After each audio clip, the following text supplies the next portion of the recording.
A week after I lost my job, I signed a $25 million contract and came home to tell my wife. But when I opened the door, I saw my wife kissing the same boss who fired me on our bed. My wife's parents said I deserved it. Days later, my wife and her new lover mocked me at a party. But when they saw who stood next to Omicron Mu Epsilon, her lover screamed, "Oh my God, it's..." You know what they say about life kicking you when you're down? Well, apparently life didn't get the memo that I was already sprawled out on the pavement, eating dirt like it was my last meal. My name's Adrian Blake, and at the ripe old age of 34, I've officially mastered the art of having the universe laugh directly in my face.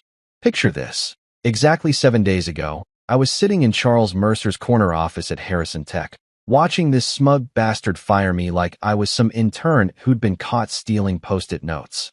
The guy had the audacity to lean back in his leather chair, the one that probably cost more than my monthly rent, and deliver his little speech about budget cuts and streamlining operations. Yeah, right. More like streamlining me right out the door because my logistics AI was making his outdated systems look like they belonged in a museum next to rotary phones and fax machines. "Nothing personal, Adrian," he'd said, not even bothering to look up from his computer screen. Nothing personal? Dude had been gunning for me ever since I pitched the idea that could revolutionize their entire supply chain management. But hey, what did I know? I was just the guy who'd been busting my ass for 3 years, working weekends, skipping family dinners, practically living at that office like some kind of corporate hermit crab. So there I was, walking out of Harrison Tech with my sad little cardboard box of personal belongings. You know, the classic fired employee starter pack. A coffee mug, some pens that probably didn't work, and a plant that was already half dead from the fluorescent light torture chamber they called an office. Real dignified stuff. But here's where life decided to play its favorite game. Let's mess with Adrian's head until he doesn't know whether to laugh or cry. Because exactly 1 week after getting the boot, I'm standing in the marble-floored lobby of Metasphere Corp, shaking hands with Julian Cross himself. Yeah, that Julian Cross, the CEO who's basically the healthcare industry's golden boy, and signing a contract that made my bank account do a happy dance. $25 million. Let that sink in for a hot minute. 25 million freaking dollars for the same logistics AI that Charles had dismissed like yesterday's leftover pizza. The irony was so thick you could cut it with a butter knife and serve it at a dinner party. Harrison Tech, the company that had basically told me to take a long walk off a short pier, was now desperate to get their grubby little hands on my design. Not directly, of course, because that would require admitting they'd made a colossal mistake. Instead, they were trying to work through Metasphere, hoping to license my tech through a backdoor deal. Julian Cross, bless his capitalist heart, saw right through their bullshit. "Adrian," he'd said, adjusting his $5,000 suit like it was no big deal, "what you've created isn't just innovative, it's revolutionary. We don't need Harrison Tech's permission to change the world." And just like that, I went from unemployed loser to multimillionaire overnight. The American dream, baby. Except nobody mentions that sometimes it feels more like a fever dream where you're not sure if you're winning or losing your mind. Walking home from that meeting, I had the contract tucked safely in my messenger bag like it was nuclear launch codes. My head was spinning with all the ways I was going to tell Melissa the news. My wife. God, even thinking about her made my chest tight with anticipation, was going to flip her lid in the best possible way. I could already picture her face lighting up, maybe doing that little squeal thing she used to do when we first started dating. Hell, maybe we'd finally be able to afford that house in Cherry Creek she'd been eyeing. The one with the fancy kitchen and the walk-in closets bigger than most people's bedrooms. I was rehearsing my big reveal speech, you know? Practicing how I'd casually drop the news like it was no big deal. "Oh, by the way, honey, remember how I got fired last week? Well, funny story. I was even thinking about stopping to grab some champagne. Maybe those expensive strawberries she likes. Really make it a celebration to remember. But life, that magnificent bastard, had other plans. I pushed open our bedroom door, ready to share the best news of our marriage, and instead got a front row seat to the worst betrayal of my life. There was my wife. My supposedly loving, devoted wife, lip-locked with Charles freaking Mercer. On our bed. The bed I'd been sleeping in for 3 years. The one with the stupid expensive sheets she'd insisted we needed from that boutique downtown. They froze like deer in headlights, but not in the way you'd expect. There was no scrambling, no panicked explanations, no desperate attempts to cover up. They just stopped, like they'd been caught doing something mildly inconvenient, not destroying my entire world. The contract folder slipped from my hands, papers scattering across our hardwood floor like confetti at the world's worst party. Legal documents worth $25 million mixed with the dust bunnies under our dresser, and all I could do was stand there like an idiot, trying to process what I was seeing. Melissa's eyes met mine, and here's the kicker. She didn't look guilty. She didn't look ashamed or sorry or even remotely embarrassed. She looked annoyed. Like I'd interrupted her favorite TV show or walked in on her during an important phone call. Her perfectly styled blonde hair wasn't even messed up, which somehow made the whole thing even more insulting. Charles, that smug piece of garbage, actually had the balls to smirk at me. This guy, the same guy who'd fired me a week ago, who'd sat behind his big important desk and basically told me I was worthless, was now sprawled across my bed like he owned the place. "You should have seen this coming," he said, his voice dripping with that same condescending tone he'd used when he'd canned me. Like this was all part of some master plan I'd been too stupid to figure out. And you know what the really twisted part was? Standing there in my own bedroom, watching my wife and my former boss destroy my life in stereo, all I could think about was that contract on the floor. $25 million worth of vindication, scattered like broken dreams across the carpet. The universe's timing was either perfect or perfectly cruel. I couldn't decide which. You ever have one of those days where you wake up thinking things can't possibly get worse, and then life says, "Hold my beer and watch this"? Yeah, well, welcome to my Tuesday morning, courtesy of the Green Family Circus. The call came at exactly 8:47 a.m. I know because I was staring at my phone like it might magically transport me to a different dimension where my wife wasn't banging my ex-boss. Harold Green's voice boomed through the speaker with all the warmth of a tax audit. "Adrian, you need to come to the house. Now, we need to discuss this situation. Situation. That's what we were calling it now. Not adultery, not betrayal, not the complete implosion of my marriage, just a situation, like a minor plumbing issue or a parking ticket." The Green family had always been masters at repackaging reality into something more palatable for their delicate sensibilities. So there I was, driving my beat-up Honda Civic through the gates of their estate in Cherry Hills Village, feeling like I was entering enemy territory. And let me tell you, the Green Mansion was the kind of place that screamed, "We have more money than God, and we want everyone to know it." 8 bedrooms, 12 bathrooms, and enough marble to make a Roman emperor jealous. The driveway alone was longer than most people's entire street, lined with perfectly manicured hedges that probably cost more to maintain than my annual salary at Harrison Tech. I parked between Harold's Bentley and Patricia's Mercedes, my Honda looking like a rusty paperclip next to a couple of Rolex watches. Real subtle message there, folks. Might as well have put up a neon sign that said, "You don't belong here, peasant." The front door was one of those massive oak monstrosities that required both hands and a personal trainer to open properly. Before I could even knock, it swung open to reveal Maria, their housekeeper, who gave me a look that was equal parts pity and "you poor bastard." She'd always been nice to me, probably because she recognized a fellow member of the people who work for a living club. "They're in the library," she whispered, like she was directing me to a funeral. Which, let's be honest, might not have been far off.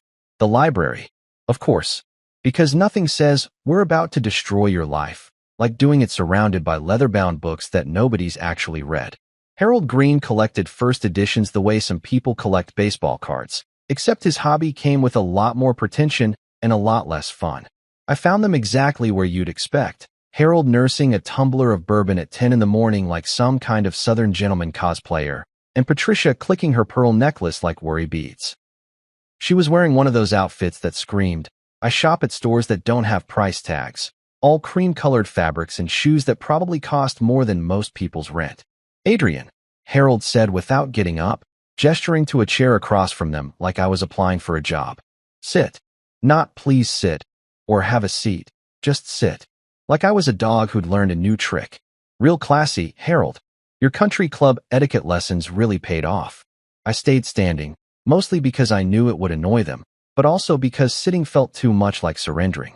Let me guess, I said, crossing my arms. You called me here to explain why your daughter is screwing my boss in my bed. This should be good. Patricia's face twisted like she'd just bitten into a lemon wrapped in disappointment. How dare you speak about Melissa that way?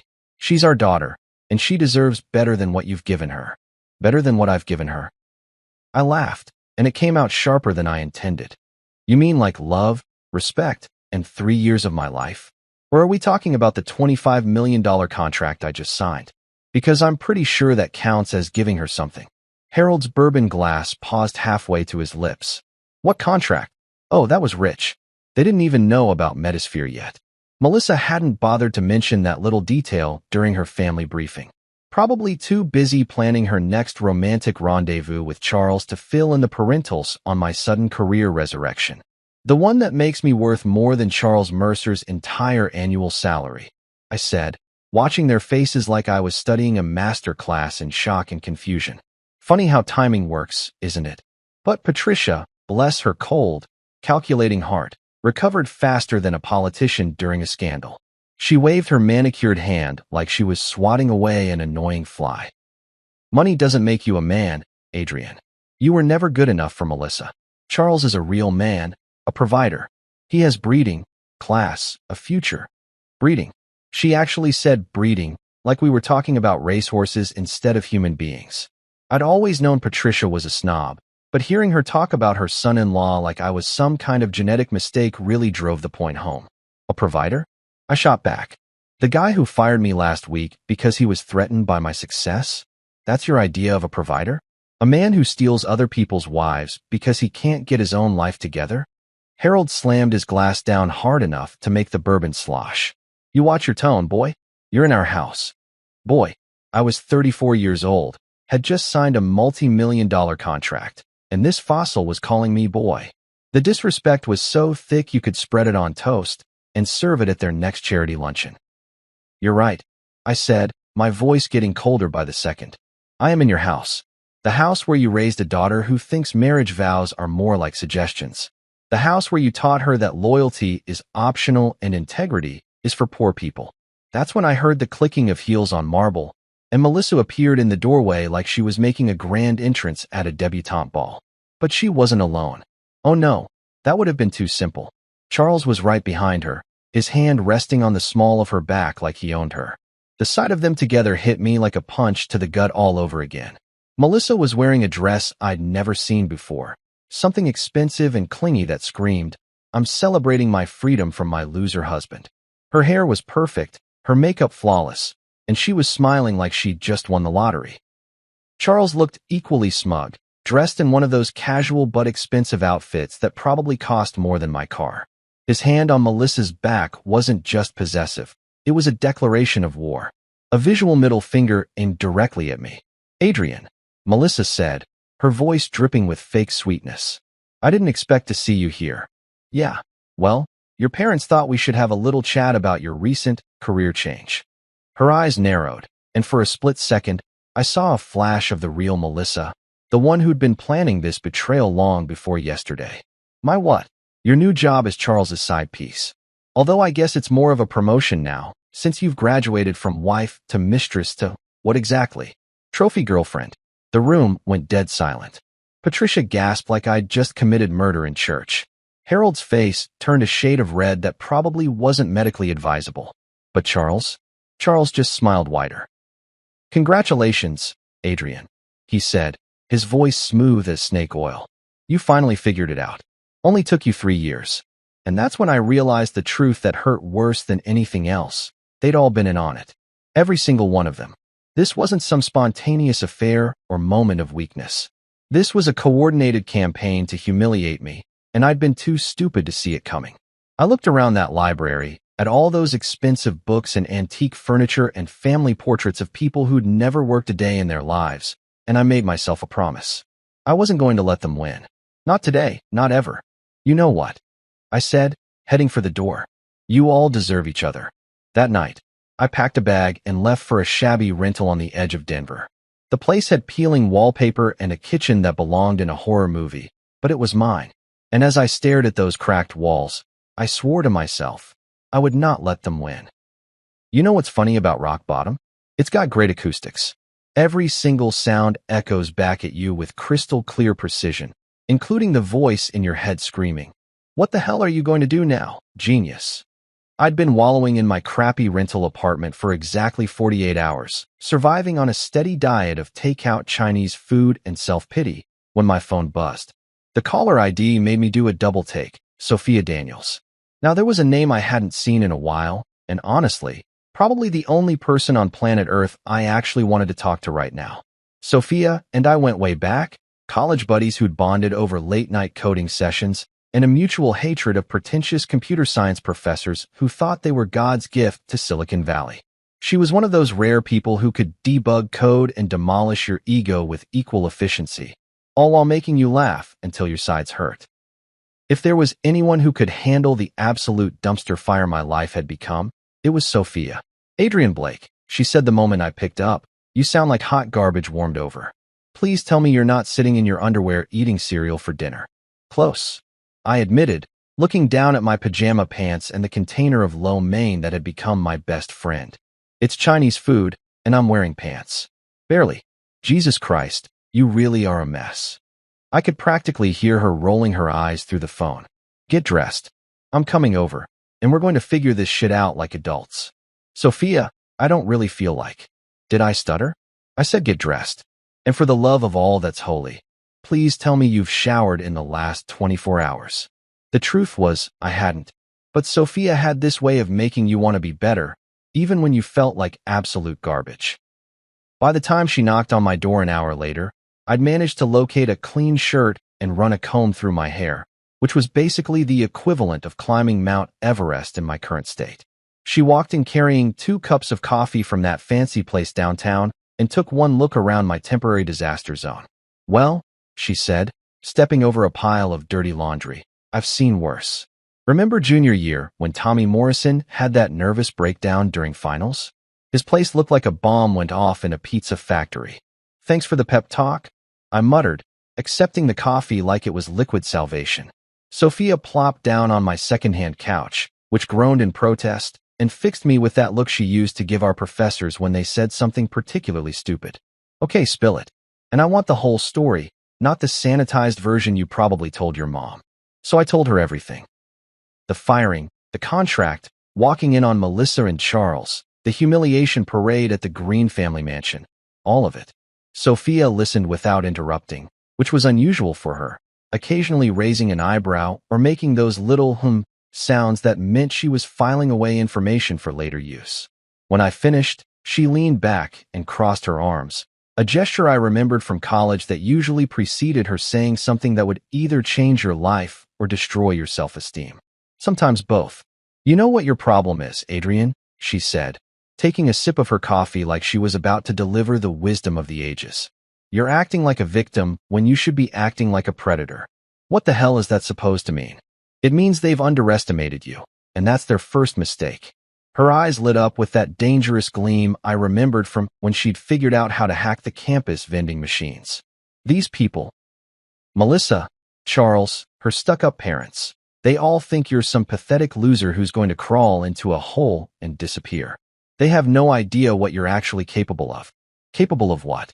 My wife is screwing my ex-boss. Her parents think I'm pawn scum, and I'm living in a place that makes a college dorm look luxurious. What exactly am I supposed to be capable of? Sophia set down her coffee and leaned forward, her voice getting that intensity it used to have when she was explaining a particularly elegant piece of code. "You just signed a $25 million contract. Idiot, you brilliant. You've got resources now. You've got leverage. And most importantly, you've got me." "You? Damn right, me. Do you have any idea what I've been doing since graduation? I've been building a consulting firm that specializes in corporate espionage, the legal kind, mostly. I know how to dig up dirt, follow money trails, and find the skeletons that rich people think they've buried deep enough to stay hidden." I stared at her, wondering if the stress had finally made me hallucinate. "You're a corporate spy?" "I prefer forensic business analyst, but yeah, basically." She grinned like a shark who'd just spotted a wounded seal. "And trust me when I say that Charles Mercer and his merry band of backstabbers have left more breadcrumbs than Hansel and Gretel." "What kind of breadcrumbs?" The kind that lead to fraud charges, if we're lucky. But first, we need to get you some real legal representation. Someone who knows how to play hardball with these country club assholes. That's when she pulled out her phone and started scrolling through her contacts. I know just the guy. Victor Hale, coldest son of a bitch in Denver's legal scene. He's the kind of lawyer who eats rich people's bullshit for breakfast and asks for seconds. Sophia, I can't afford some hotshot attorney. I've got the contract money, but it's not like I can just. Relax, drama queen. Victor's not expensive. He's an investment. And trust me, after he's done with Charles and company, they'll be paying for his services whether they want to or not. She was already dialing, and I watched in fascination as she shifted into what I could only describe as professional badass mode. Her posture straightened, her voice became crisp and authoritative, and suddenly she sounded like someone who could negotiate peace treaties or hostile takeovers with equal efficiency. Victor? It's Sophia Daniels. I've got a situation that's right up your alley. Corporate fraud, adultery, conspiracy, and a bunch of rich idiots who think they're untouchable. Yeah, it's going to be fun. She scheduled a meeting for the next day and hung up with a satisfied smile. There. Phase 1 complete. Phase 1 of what exactly?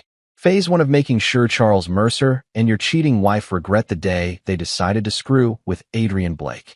She stood up and stretched, looking around my pathetic apartment one more time. You know what? This place is actually perfect. Perfect for what? Filming a documentary about rock bottom. Perfect for flying under the radar while we build your case. They think you're broken and defeated, hiding in some dump on the wrong side of town. Meanwhile, you're going to be assembling a legal strike team that'll hit them like a freight train. I felt something I hadn't experienced in days. Hope. Not the delusional, everything will work out fine kind of hope, but the cold, calculated kind that comes with having a plan. A plan that involved making the people who'd betrayed me pay for every single minute of humiliation they'd put me through. Sophia, I said, and for the first time since walking in on Melissa and Charles, I actually smiled. I think I'm starting to like this plan. Good, she said, heading for the door. Because tomorrow, we start playing for keeps. And Adrian, these people have no idea what they've unleashed. As I watched her leave, I realized that maybe rock bottom wasn't the end of my story. Maybe it was just the foundation I needed to build something bigger, stronger, and infinitely more dangerous than anything Charles Mercer or the Green family could imagine. You ever get one of those invitations that's clearly designed to be a public execution disguised as a social gathering? Yeah, well, that's exactly what landed in my mailbox 3 days after my strategy session with Sophia. Cream-colored cardstock, gold-embossed lettering, the whole 9 yards of "We have more money than taste" presentation. You are cordially invited to celebrate the engagement of Melissa Green-Blake and Charles Mercer. It read, like they were announcing the merger of 2 Fortune 500 companies instead of the formalization of an affair. The date was set for Saturday night at the Green family mansion, and the dress code was listed as cocktail attire. Translation: come watch us humiliate Adrian in public while wearing your finest threads. The smart move would have been to toss that invitation in the trash and spend the evening doing literally anything else, reorganizing my sock drawer, watching paint dry, performing amateur dentistry on myself. But apparently, common sense had taken a vacation somewhere around the time I discovered my wife playing tonsil hockey with my ex-boss. So there I was, Saturday night at 8 o'clock, standing in front of the Green family gates in my best suit. Which, let's be honest, looked like thrift store clearance compared to what everyone else would be wearing. My Honda Civic coughed and wheezed as I pulled up to the valet station, where some kid in a bow tie looked at my car like I'd just handed him a bag of radioactive garbage. "Will you be staying long, sir?" he asked, clearly hoping the answer was just long enough to drop something off and leave immediately. "Long enough," I said, pocketing my keys and walking toward the mansion like I owned the place. Fake confidence was my new best friend, and tonight we were going to be inseparable.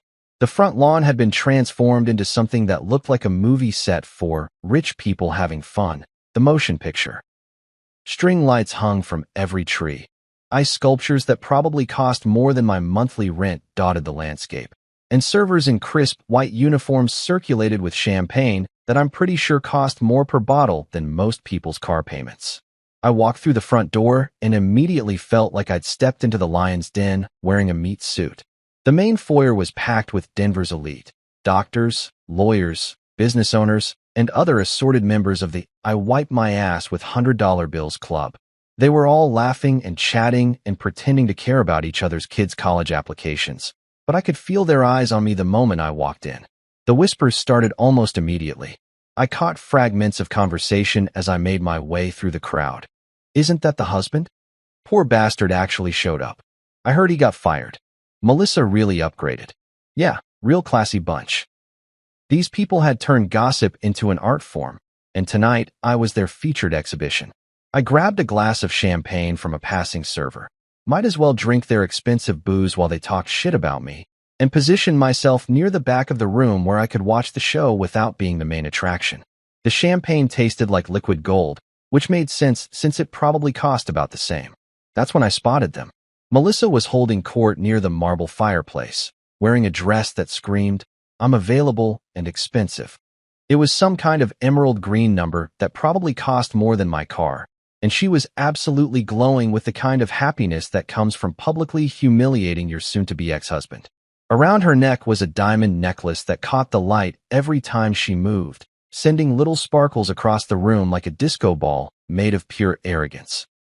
Charles was right beside her, naturally, his arm wrapped around her waist like he was claiming territory.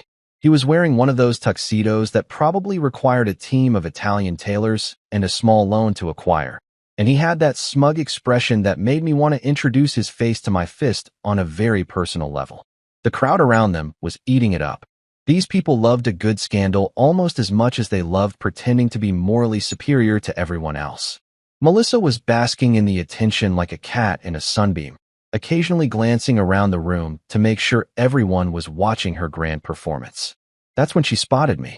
Our eyes met across the crowded room, and for just a second, I saw something flicker across her face. Not guilt. Melissa didn't do guilt, but maybe surprised that I'd actually had the balls to show up. She leaned over and whispered something to Charles, who turned to look at me with that same condescending smirk he'd perfected during our years working together. Melissa straightened up and clinked her champagne glass with a butter knife, the sound cutting through the chatter like a dinner bell. The room gradually fell silent, all eyes turning toward her like she was about to announce the cure for cancer. "Thank you all so much for being here tonight," she began, her voice carrying that fake sweetness she perfected during her sorority days. "Charles and I are so grateful to have all of our friends and family here to celebrate this exciting new chapter in our lives." New chapter. Like our 3-year marriage had been some kind of rough draft that she'd finally gotten around to editing. "I know some of you might be wondering about the timing," she continued, her eyes scanning the crowd before landing on me again. "But sometimes life has a way of showing you what you really deserve. Charles has shown me what it means to be with a real partner, someone who can provide not just financially, but emotionally and intellectually as well." The crowd murmured their approval, and I felt my jaw clench so hard I thought my teeth might crack. She was really doing this. She was actually using our engagement party to take potshots at me in front of half of Denver's high society. "To Charles," she said, raising her glass higher. "My future, my partner, my real success story." The crowd erupted in applause and raised glasses, everyone drinking to the happy couple, while I stood there feeling like I'd been sucker punched in front of a live studio audience. But Melissa wasn't done yet. Charles stepped forward, his arm tightening around Melissa's waist as he raised his own glass. "And to moving forward," he said, his voice carrying easily across the room. "To leaving behind the people who couldn't keep up, and to building something worthy of the future we deserve." Then he looked directly at me, and his smile turned absolutely predatory. "Adrian's just a man who couldn't keep up." The laughter that followed was like nails on a chalkboard. These people, these supposedly civilized, educated, refined members of society, were literally laughing at my expense while sipping champagne that cost more than most people's grocery budget. It was like being back in high school, except the bullies wore designer clothes and drove cars that cost more than houses. I stood there alone, my fists clenched so tight in my pockets that I could feel my nails digging into my palms. The humiliation was complete, total, and absolutely intentional. They'd invited me here specifically for this moment, to watch me stand there helpless while they celebrated destroying my life.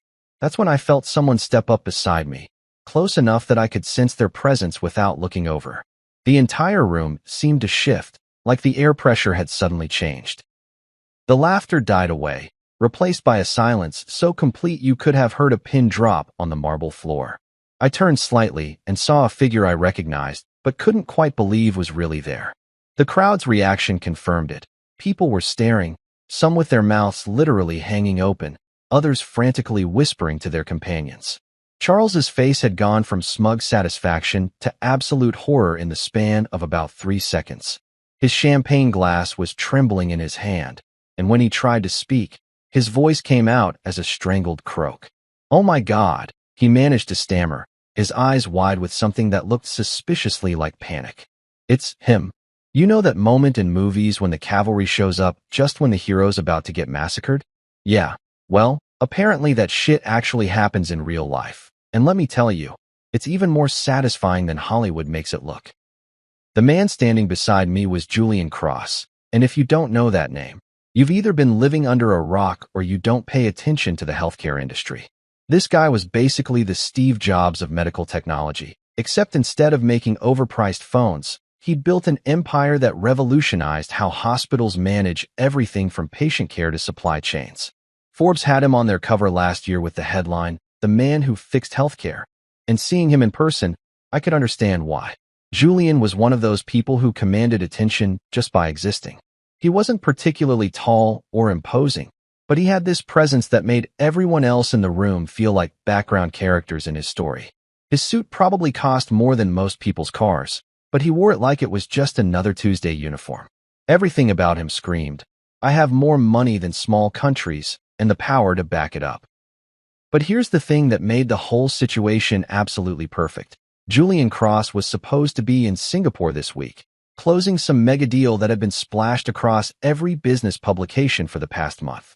The fact that he was standing in the Green family mansion at my cheating wife's engagement party was like seeing a unicorn riding a dinosaur through downtown Denver. Charles looked like he was about to have a stroke. His face had gone from its usual smug pink to a shade of white that matched the marble statues scattered around the mansion. The champagne glass in his hand was shaking so badly I was surprised he hadn't dropped it yet. "Mr. Cross," Charles managed to stammer, his voice cracking like a 13-year-old boy trying to ask a girl to prom. I didn't know you were in town." Julian turned toward Charles with the kind of smile that would make a shark jealous. "Charles," he said, his voice carrying easily across the now silent room. "I wouldn't miss this for the world." The crowd was frozen, like someone had hit the pause button on their entitled little lives. These people weren't used to being upstaged at their own parties, and having Julian freaking Cross show up unannounced was like having the president crash your backyard barbecue. Melissa, to her credit, recovered faster than her fiancé. She glided over with that practiced smile she'd perfected during her beauty pageant days, extending her hand like she was greeting royalty. "Mr. Cross, what an unexpected pleasure. I'm Melissa Greenblake. Soon to be Melissa Mercer, I understand," Julian said, shaking her hand with the kind of politeness that somehow managed to be insulting. "Congratulations on your transition." The way he said transition made it sound like she was discussing a career change rather than abandoning her marriage, and I had to bite the inside of my cheek to keep from laughing out loud. But Julian wasn't done. He turned back to me and extended his hand, and when he spoke, his voice carried across the silent room like he was addressing a corporate board meeting. "Adrian," he said, shaking my hand firmly enough for everyone to see. "I'm glad you're here. We have much to celebrate." The collective gasp from the crowd was audible. These people had been treating me like a leper for the past hour, and now the most powerful man in healthcare was greeting me like we were old friends. The sudden shift in social dynamics was so dramatic I could practically hear their brains short-circuiting. Harold Green pushed through the crowd, his face flushed with the kind of panic that comes from realizing you might have seriously miscalculated. "Mr. Cross, sir, this is such an honor. I'm Harold Green, Melissa's father. If we'd known you were coming, we would have." "Would have what?" Julian interrupted, his tone polite but sharp enough to cut glass. "Treated your son-in-law with more respect." The silence that followed was so complete you could have performed surgery in it. Harold's mouth opened and closed like a fish gasping for air, while Patricia clutched her pearls so hard I was surprised the string didn't snap. Julian continued, his voice never losing that conversational tone that somehow made every word hit like a sledgehammer. You see, Adrian here isn't just a guest at this party. He's my business partner.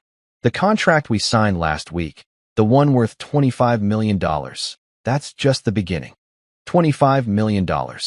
He'd said it loud enough for the entire room to hear, and the effect was immediate. The crowd started whispering frantically, the sound building like a swarm of particularly gossipy bees. These people lived for this kind of drama, and Julian had just served them a 5-course meal. Charles looked like he was going to vomit.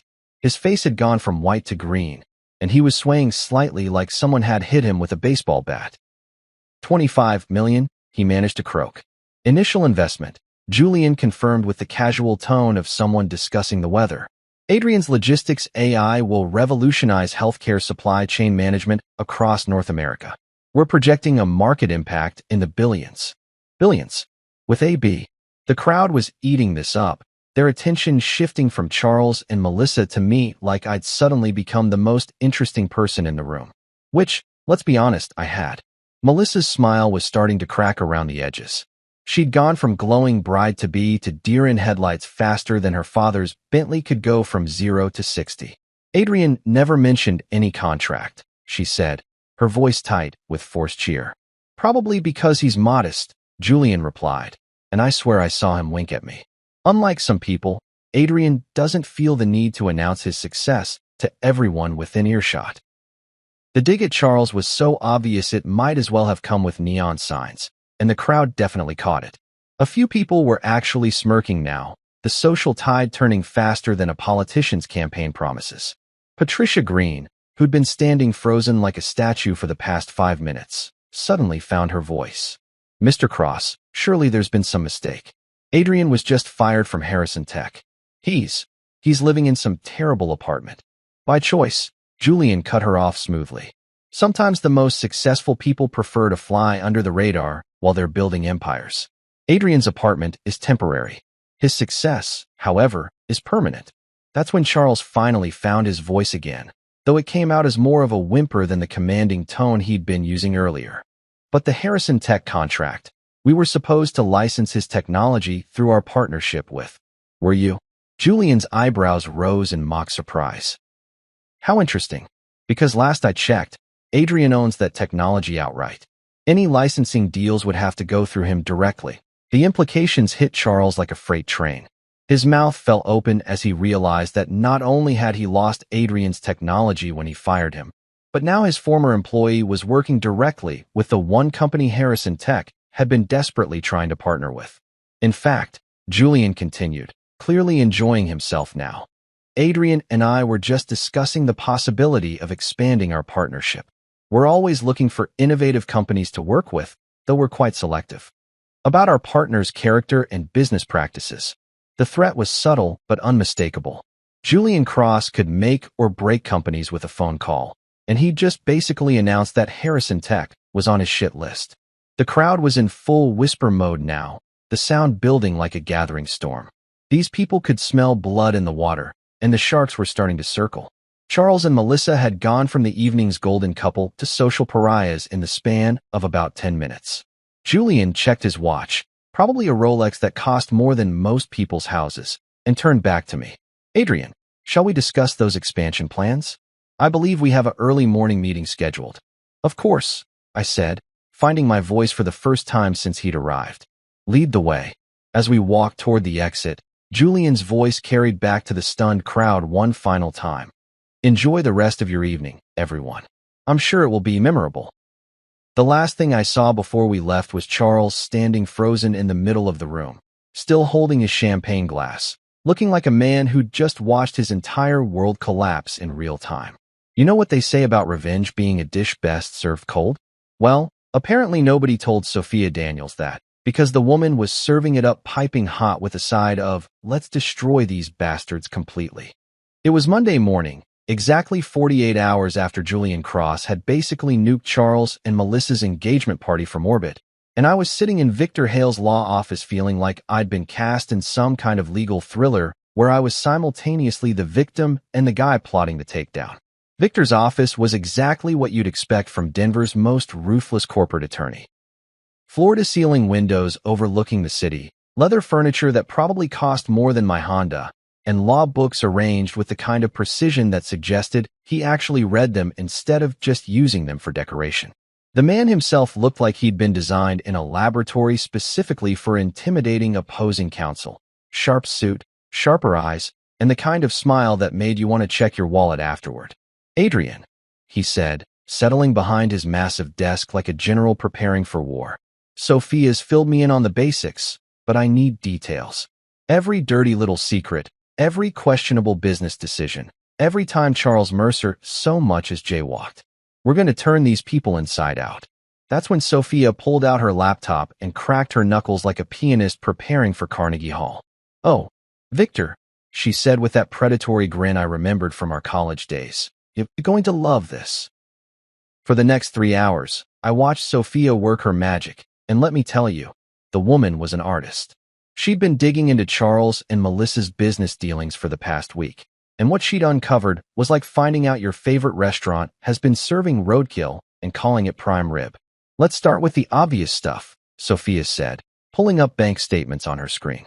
"Charles has been funneling Harrison Tech resources into something called Green Innovations, LLC.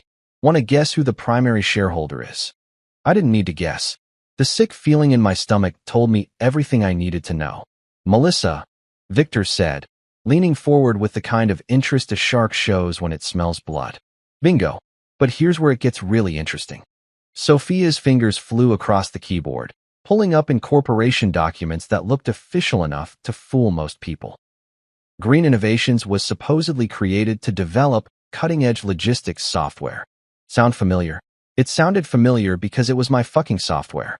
The logistics AI I'd spent 3 years developing, the same technology that Julian Cross had just paid $25 million for, was apparently being claimed by my soon-to-be ex-wife's shell company. "Those bastards," I muttered, feeling that familiar rage building in my chest like steam in a pressure cooker. "Oh, we're just getting started," Sophia said, clearly enjoying herself. "Victor, remember when you asked about questionable business decisions? Well, Charles has been playing fast and loose with Harrison Tech's intellectual property agreements. According to these documents, any technology developed by employees using company resources technically belongs to the company. Except Adrian developed his AI on his own time, using his own equipment," Victor said, his lawyer brain already 3 steps ahead. "Exactly. But Charles filed paperwork claiming it was developed during work hours, using company computers. Problem is, Adrian's got time-stamped personal files going back 2 years that prove otherwise." I pulled out my phone and showed them the backup files I'd been keeping on my personal cloud storage. Every iteration, every breakthrough, every late-night coding session, all documented and dated, all clearly showing that I'd been working on this project at home, on weekends, during my own time. "Beautiful," Victor said, his smile getting wider. "That's fraud, conspiracy, and theft of intellectual property. But please, tell me there's more." Sophia's grin could have powered half of Denver. "Oh, there's so much more. Remember how Melissa always seemed to know exactly what was happening at Harrison Tech, even before I did? Well, it turns out Charles has been giving her access to confidential company information, including employee files, financial reports, and development timelines." She pulled up email chains that made my blood boil. Messages between Charles and Melissa discussing my work, my progress, my setbacks, all of it shared like I was some kind of science experiment they were monitoring. "Look at this one," Sophia said, highlighting an email from 3 months ago. Charles to Melissa. "Adrian's getting close to finishing the AI. We need to accelerate our timeline. The patent filing should be ready by next week." Patent filing. They'd been planning to steal my work and patent it under Green Innovations, cutting me out completely. The betrayal was so complete, so thoroughly planned, that it took my breath away. "And this one," Sophia continued, pulling up another email. "Melissa to Charles, he'll never bounce back from this. Once we have the technology and he's out of the picture, we can move forward without any complications." There it was in black and white. Proof that they'd been conspiring against me for months, maybe longer. This wasn't some spontaneous affair that had gotten out of hand. This was a calculated plan to destroy my life, and steal my work. Victor was taking notes furiously, his pen scratching across legal pads like he was composing a symphony of litigation. This is good. This is very good. But I need more. Financial records, communication logs, anything that shows a pattern of deception. Way ahead of you, Sophia said, pulling up what looked like months of detailed financial records. I've been tracking their spending patterns, and Charles has been using Harrison Tech's corporate credit cards for personal expenses. Dinners with Melissa, hotel rooms, jewelry, including that diamond necklace she was wearing at the party. Company theft, Victor noted, adding it to his growing list. But wait, there's more, Sophia said, doing her best infomercial impression. Charles has also been falsifying expense reports, claiming business trips that were actually romantic getaways with Melissa. The Napa Valley conference that never existed, the Austin Tech Summit that was really a spa weekend. All of it paid for by Harrison Tech shareholders. I was starting to feel dizzy from the sheer scope of their deception. How long has this been going on? Based on these records? At least 18 months. Probably longer. Sophia's expression softened slightly. Adrian, I'm sorry. I know this is hard to hear, but they've been planning this for a long time. 18 months. While I've been working myself into the ground, staying late at the office, missing dinners and weekends because I thought I was building something for our future, they'd been systematically planning my downfall. There's something else, Sophia said quietly. I found the original timeline for when they planned to fire you. It was supposed to happen right after the Metasphere meeting, after they'd secured the licensing deal using your technology. What changed? Victor asked. Adrian beat them to it. When he signed directly with Julian Cross, it screwed up their entire plan. That's why Charles seemed so rattled at the party. He wasn't just losing Adrian's technology, he was losing months of careful planning. Victor leaned back in his chair, steepling his fingers like a movie villain who'd just figured out the perfect scheme. Gentlemen and lady, what we have here isn't just adultery and corporate theft. This is a full-scale conspiracy involving fraud, embezzlement, and intellectual property theft. We're not just going to win this case, we're going to obliterate them. What's our next move? I asked, feeling something I hadn't experienced in weeks, hope. Not the naive kind that believes everything will work out fine, but the cold, calculating kind that comes with having evidence and allies. We file everything. Criminal charges, civil suits, ethics complaints with the state bar, the full nuclear option. Victor's smile was absolutely predatory. Charles Mercer and Melissa Green-Blake are about to learn what happens when you steal from the wrong person. Sophia closed her laptop with a satisfying snap. They thought they were playing chess while you were playing checkers, Adrian. Turns out, we were all playing poker, and we just showed them our royal flush. As I walked out of Victor's office that afternoon, I felt something I hadn't experienced since walking in on Melissa and Charles. Power. These people had underestimated me, treated me like a disposable pawn in their little game of greed and betrayal. Now it was time to show them exactly how wrong they'd been. You know that feeling when you're about to drop a nuclear bomb on someone's life and you're practically vibrating with anticipation? Yeah, well, that was me on Thursday morning, sitting in my crappy rental apartment, watching the clock tick toward 10 a.m. like it was New Year's Eve countdown. Today was D-Day. Operation Fuck Around and Find Out was officially going live, and Charles Mercer and Melissa Green-Blake were about to discover that karma doesn't just come back around. Sometimes it shows up with a team of lawyers and a truckload of evidence. Victor had spent the past week crafting what he called a legal masterpiece, filing papers with the Denver District Court that read like a greatest hits collection of corporate fuckery. Fraud, breach of fiduciary duty, conspiracy, embezzlement, theft of intellectual property, and about 12 other charges that would make a mob lawyer proud. The man had basically written Charles and Melissa's professional obituaries in legal terminology. But here's the beautiful part. They had no idea it was coming. Victor had timed everything perfectly, making sure the papers would be served at maximum humiliation potential. And trust me, when you're dealing with people whose entire existence revolves around maintaining their public image, timing is everything. My phone buzzed at exactly 10:15 a.m. Text message from Sophia. The Eagle has landed. Repeat, the Eagle has landed. Our process server, a guy named Tony who looked like he could bench press a small car, had just delivered the lawsuit papers to Charles and Melissa at the Ritz-Carlton downtown. where they were having what the society pages had called an intimate engagement brunch with close friends and family. Intimate. Right. Because nothing says intimate like inviting 24 of Denver's biggest gossips to watch you celebrate destroying someone's marriage. Sophia had done her homework, as usual. She'd found out about the brunch from Melissa's Instagram story, because of course Melissa was documenting every second of her fairy tale romance for social media validation. The woman had posted pictures of the fancy table settings, the mimosas that probably cost more than most people's grocery bills, and a selfie with Charles that was captioned, "Living my best life with my best man."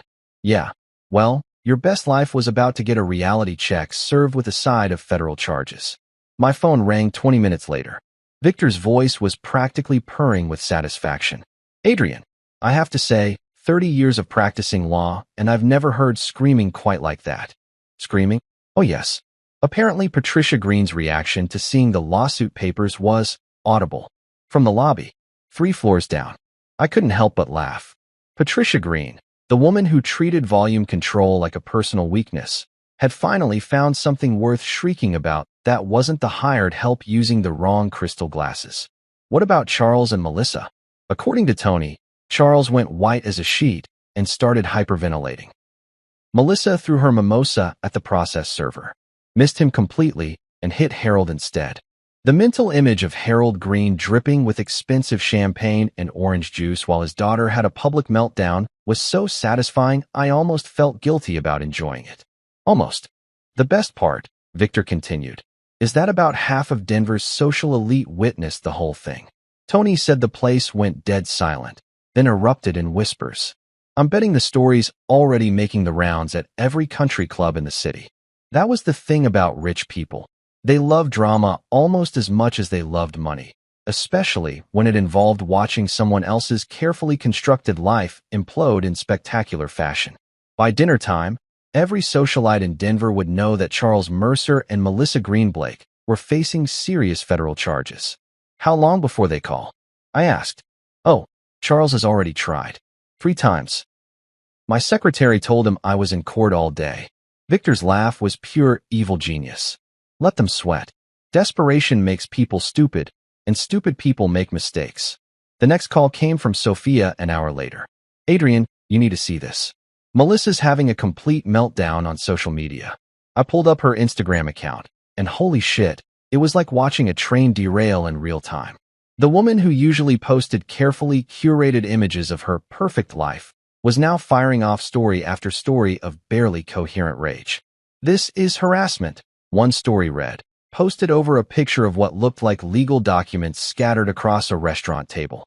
My lawyers will destroy whoever is behind this. Another story showed her crying in what appeared to be the back of an Uber, mascara streaming down her face like black tears. Some people can't handle success and will do anything to tear you down. But my personal favorite was the one where she was clearly drunk, filmed from an unflattering angle in what looked like the Green family wine cellar, slurring into her phone. Adrian Blake is a pathetic loser who can't accept that I upgraded. Charles is twice the man he'll ever be. She's spiraling, Sophia said when I called her back. This is beautiful. She's basically creating evidence for us in real time. What do you mean? Defamation, Adrian. Every one of these posts is another charge we can add to the pile. And the drunk one? That's going to play real well in front of a jury. The afternoon brought even better news. Julian Cross called personally to let me know that Harrison Tech had reached out to Metasphere, trying to salvage some kind of partnership deal. They're in full panic mode, Julian said, his voice carrying that amused tone of someone watching idiots dig their own graves. Charles called my office 4 times today, demanding to speak with me about damage control. My assistant told him I was unavailable indefinitely. What did they offer? Everything. Exclusive licensing rights, reduced rates, even offered to make Charles a consultant on the project. Julian laughed. The desperation was almost embarrassing to witness. What did you tell them? I told them that Metasphere Corp doesn't do business with companies under federal investigation. Seemed like sound business practice. That evening, Harold Green called me directly. The man who dismissed me as worthless pond scum just days earlier was now speaking in the kind of hushed, desperate tones usually reserved for hostage negotiations. Adrian, he said, his voice shaking slightly. I think there's been some kind of misunderstanding. Surely we can work this out like civilized people. Civilized people, I repeated, savoring the irony. You mean like how civilized you were when you told me I deserved what happened? Or when you said I wasn't good enough for your daughter? Now see here. No, Harold, you see here. Your daughter and her boyfriend committed multiple felonies. They stole my intellectual property, defrauded their employer, and conspired to destroy my career. The only misunderstanding here is that you thought I'd just roll over and take it. This will destroy Melissa's reputation. Melissa destroyed her own reputation when she decided to screw my boss in my bed. I'm just making sure everyone knows about it. I hung up on him mid-sentence, which felt almost as good as signing that $25 million contract. The final call of the day came from Charles himself. He was trying to sound confident, but I could hear the panic underneath his words like a car engine about to seize up. Adrian, this is ridiculous.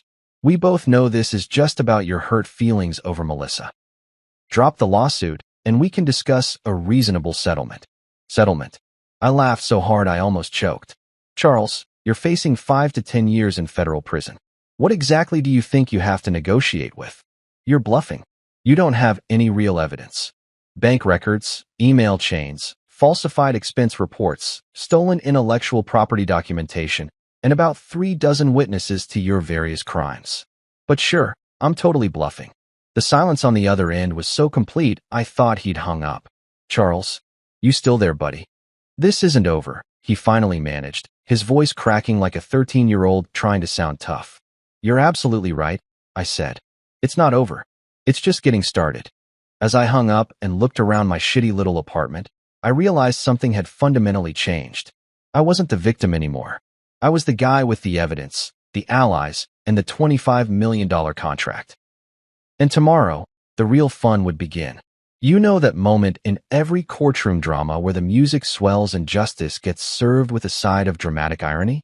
Well, real life doesn't come with a soundtrack. But let me tell you, the silence in Judge Eleanor Graves' courtroom was more electric than any Hollywood score could ever be. 6 weeks after serving those beautiful lawsuit papers, we were finally here, showtime. The Denver District Court was packed tighter than a rush-hour subway car, because apparently watching rich people get their comeuppance was better entertainment than anything Netflix had to offer. The press section looked like a media convention, and I counted at least 3 cameras I recognized from the local news stations. Judge Graves was exactly what you'd want in a federal judge.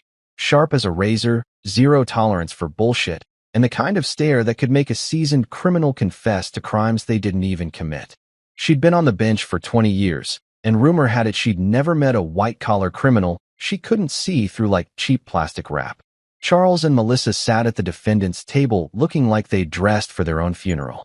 Charles was wearing what was probably a $5,000 suit, but he looked like he hadn't slept in weeks. His usual smug confidence had been replaced by the kind of nervous energy you see in people who've just realized they're completely screwed. Melissa had gone for the innocent victim look, all white clothing and minimal makeup. But she kept shooting daggers at me like this was somehow my fault instead of the natural consequence of her being a lying, cheating, thieving piece of work. Their legal team looked expensive and desperate, which is never a good combination. 3 lawyers in matching suits, all trying to look confident while clearly knowing they'd drawn the legal equivalent of a busted flush. The lead attorney, some hotshot from a firm that charged more per hour than most people made in a month, kept shuffling through papers like he was looking for a miracle hidden in the paperwork. Victor, on the other hand, looked like a man who'd been waiting his entire career for this moment. He'd laid out our evidence with the precision of a Swiss watchmaker, every document organized, every witness prepared, every piece of the puzzle ready to fall into place. Sophia sat behind us in the gallery, her laptop open and ready to provide technical support if needed, grinning like a kid on Christmas morning.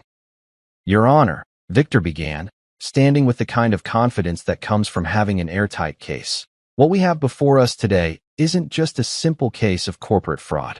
This is a calculated conspiracy that spans 18 months, involving theft of intellectual property, embezzlement of corporate funds, and a systematic campaign to destroy my client's career and reputation. He walked toward the jury box like he was giving a TED Talk, holding up the first piece of evidence, The original contract I'd signed with Julian Cross. Ladies and gentlemen, you're looking at a $25 million contract for technology that the defendants attempted to steal. Not borrow, not license, not purchase, steal. The jury was eating it up. 12 regular folks who worked real jobs for real money, watching rich people try to explain why they thought they could just take whatever they wanted. The foreman, a guy who looked like he'd spent his life working with his hands, was taking notes like he was planning to write a book about it. Charles's lawyer stood up for his opening statement, and you could tell he was already fighting an uphill battle. Your Honor, my clients are the victims of a vindictive ex-husband who can't accept that his marriage has ended. Mr. Blake is using the legal system to exact personal revenge. Objection, Victor said calmly. Is counsel planning to address the documented evidence of embezzlement, or are we going to pretend this is about hurt feelings? Sustained, Judge Graves said dryly. Counsel will stick to the facts. And boy, did we have facts. Victor presented our case like he was conducting a symphony orchestra, each piece of evidence building on the last until the whole picture became undeniable. Bank statements showing Charles funneling company money into Melissa's shell corporation. Email chains proving they'd been planning to steal my technology for months. Expense reports that showed Charles billing Harrison Tech for romantic getaways with his mistress. The real fireworks started when Victor called Julian Cross to the stand. The man walked into that courtroom like he owned it, which, given his net worth, he probably could have. His testimony was devastating in its simplicity. Mr. Cross, Victor said, in your professional opinion, what is the value of Mr. Blake's logistics AI technology? Conservative estimate? $50 million over the next 5 years. But the real value is in the potential applications. This technology could revolutionize supply chain management across multiple industries. And did Harrison Tech or any of its representatives ever contact you about licensing this technology? Julian's smile was absolutely predatory.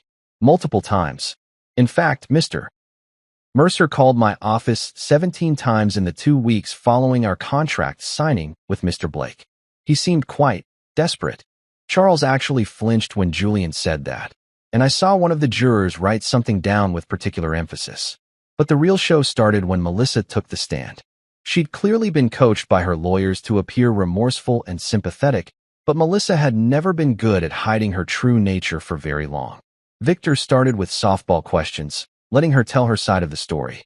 She painted herself as a woman trapped in a loveless marriage, seeking comfort with a man who understood her needs. Real tragic stuff, if you ignored the part where she'd been systematically stealing my life's work. Mrs. Greenblake, Victor said, his tone shifting subtly. You testified that your relationship with Mr. Mercer began because you felt neglected by your husband. Is that correct? Yes, she said, dabbing at her eyes with a tissue. Adrian was always working, always focused on his computers. Charles made me feel valued. I see. And when did you first learn about your husband's logistics AI project? I'm not sure I understand the question. Victor pulled out a printed email and handed it to her. This is an email you sent to Mr. Mercer 14 months ago. Would you mind reading the highlighted portion to the jury? Melissa's face went white as she read the email. This is taken out of context. Please read it aloud, Mrs. Greenblake. Her voice was barely above a whisper. Adrian's AI project is progressing faster than expected. We need to accelerate our timeline for the patent filing. The courtroom erupted in whispers. Even Charles's expensive lawyers couldn't hide their grimaces. Mrs. Greenblake, Victor continued, his voice getting sharper. This email is dated 6 months before you claim your affair with Mr. Mercer began. How do you explain discussing patent filings for your husband's work before you even started your relationship with the man who would supposedly file those patents? It's not what it looks like. What it looks like, Mrs. Greenblake, is a conspiracy. What it looks like is that you and Mr. Mercer planned this entire scheme from the beginning.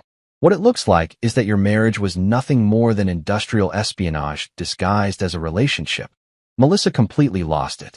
All that coaching, all that preparation, all those expensive lawyers, and she reverted to type right there in front of God, the jury, and 3 news cameras.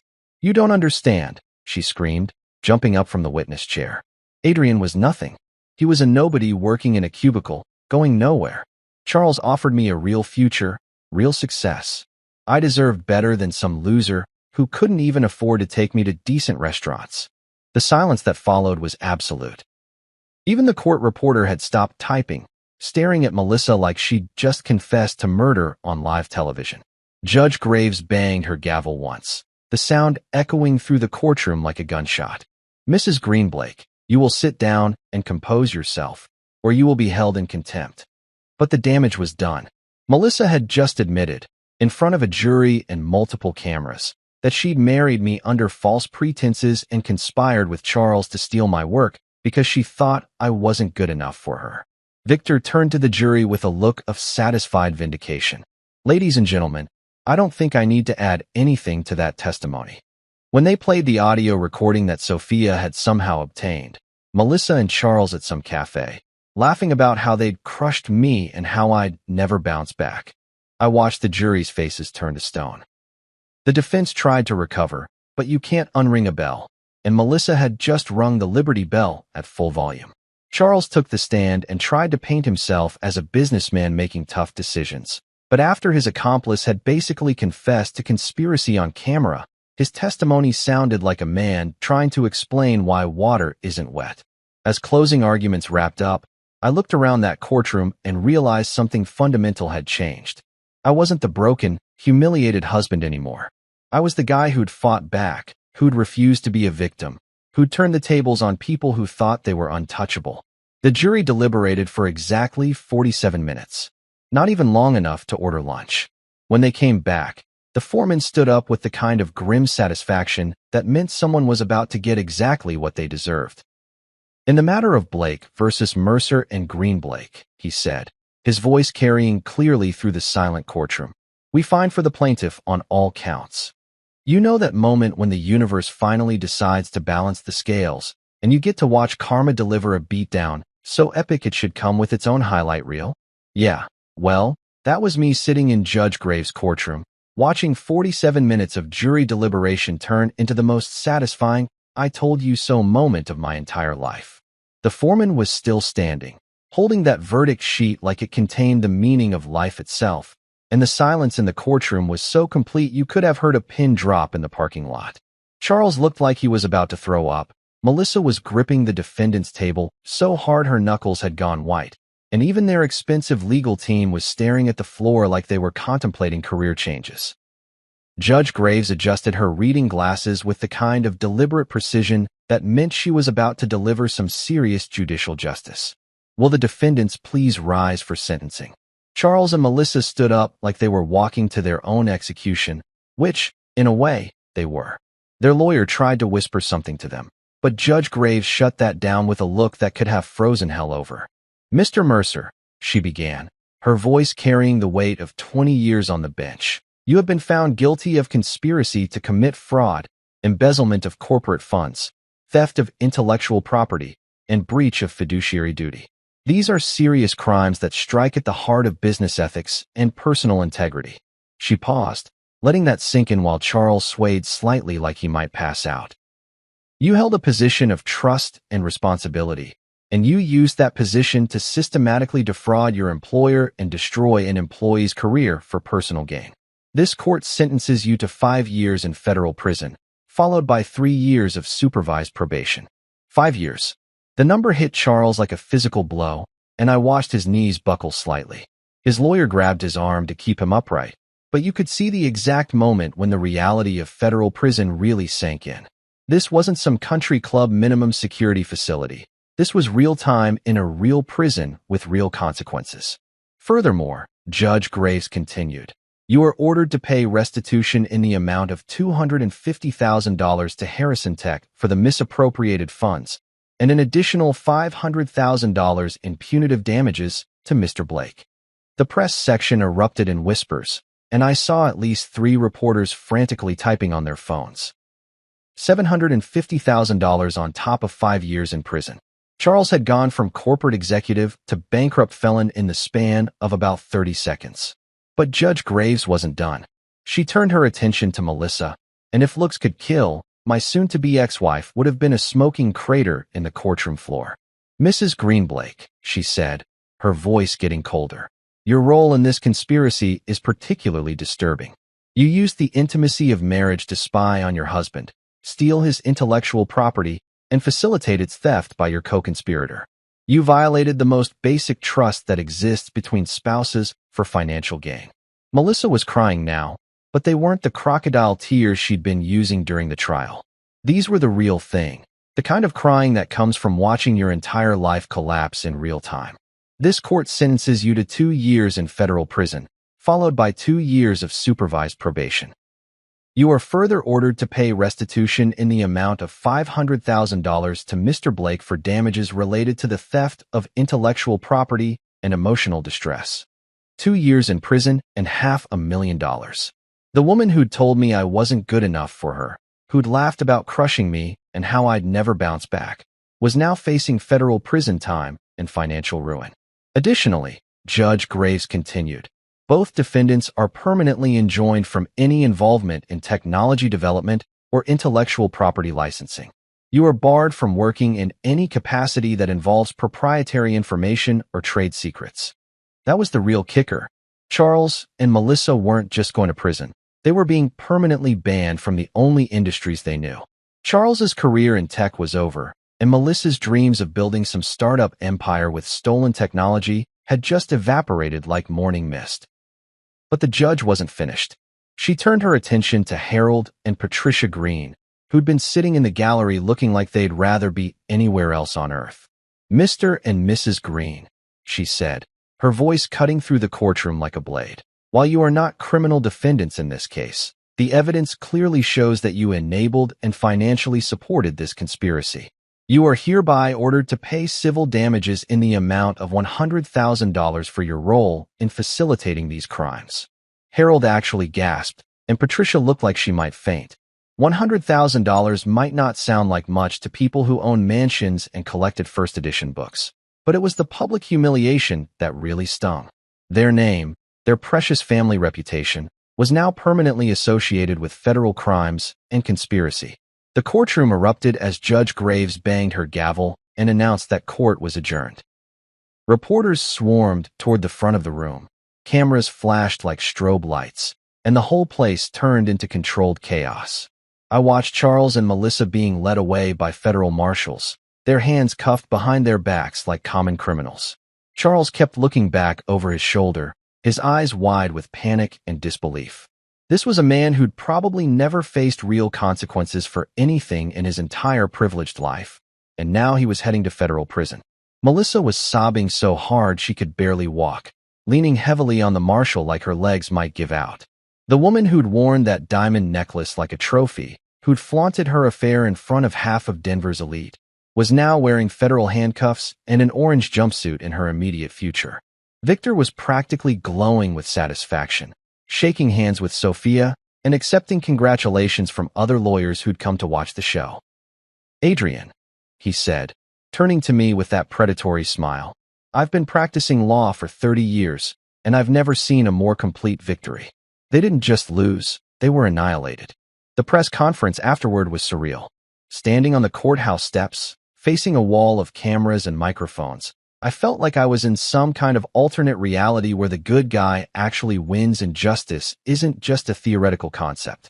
Mr. Blake, one reporter called out, how does it feel to see your wife and former boss sentenced to federal prison? Former wife? I corrected, savoring the words. The divorce papers were filed this morning, and honestly, it feels like justice. These people thought they could destroy my life and steal my work because they believed I was too weak to fight back. Today proved them wrong. What's next for you? Another reporter asked. I looked up at the Denver skyline, thinking about the loft apartment I'd just signed a lease for, the team I was building, the future I was creating on my own terms. I'm going to do what I've always done, innovate, create, and build something meaningful. The only difference is that now I'm doing it without people who tried to sabotage me every step of the way. That evening, I sat in my new downtown loft, looking out at the city lights and thinking about how dramatically my life had changed. 6 months ago, I'd been married to a woman who was actively conspiring against me, working for a boss who was stealing my ideas, and living a lie that I was too naive to recognize. Now I was free, vindicated, and richer than I'd ever imagined possible. But more importantly, I was surrounded by people who actually gave a damn about me. Sophia, Victor, Julian, and a growing team of brilliant minds who saw potential instead of weakness. My phone buzzed with a text from Sophia. "Drinks to celebrate? I think you've earned it." As I grabbed my keys and headed for the door, I realized that this wasn't just the end of my old life. It was the beginning of something infinitely better. Charles and Melissa had tried to break me, but all they'd done was forge me into something stronger. And tomorrow, the real work would begin. You know what freedom actually smells like? It smells like fresh paint, new leather office chairs, and the kind of expensive coffee that you buy because you can, not because you're trying to impress anyone.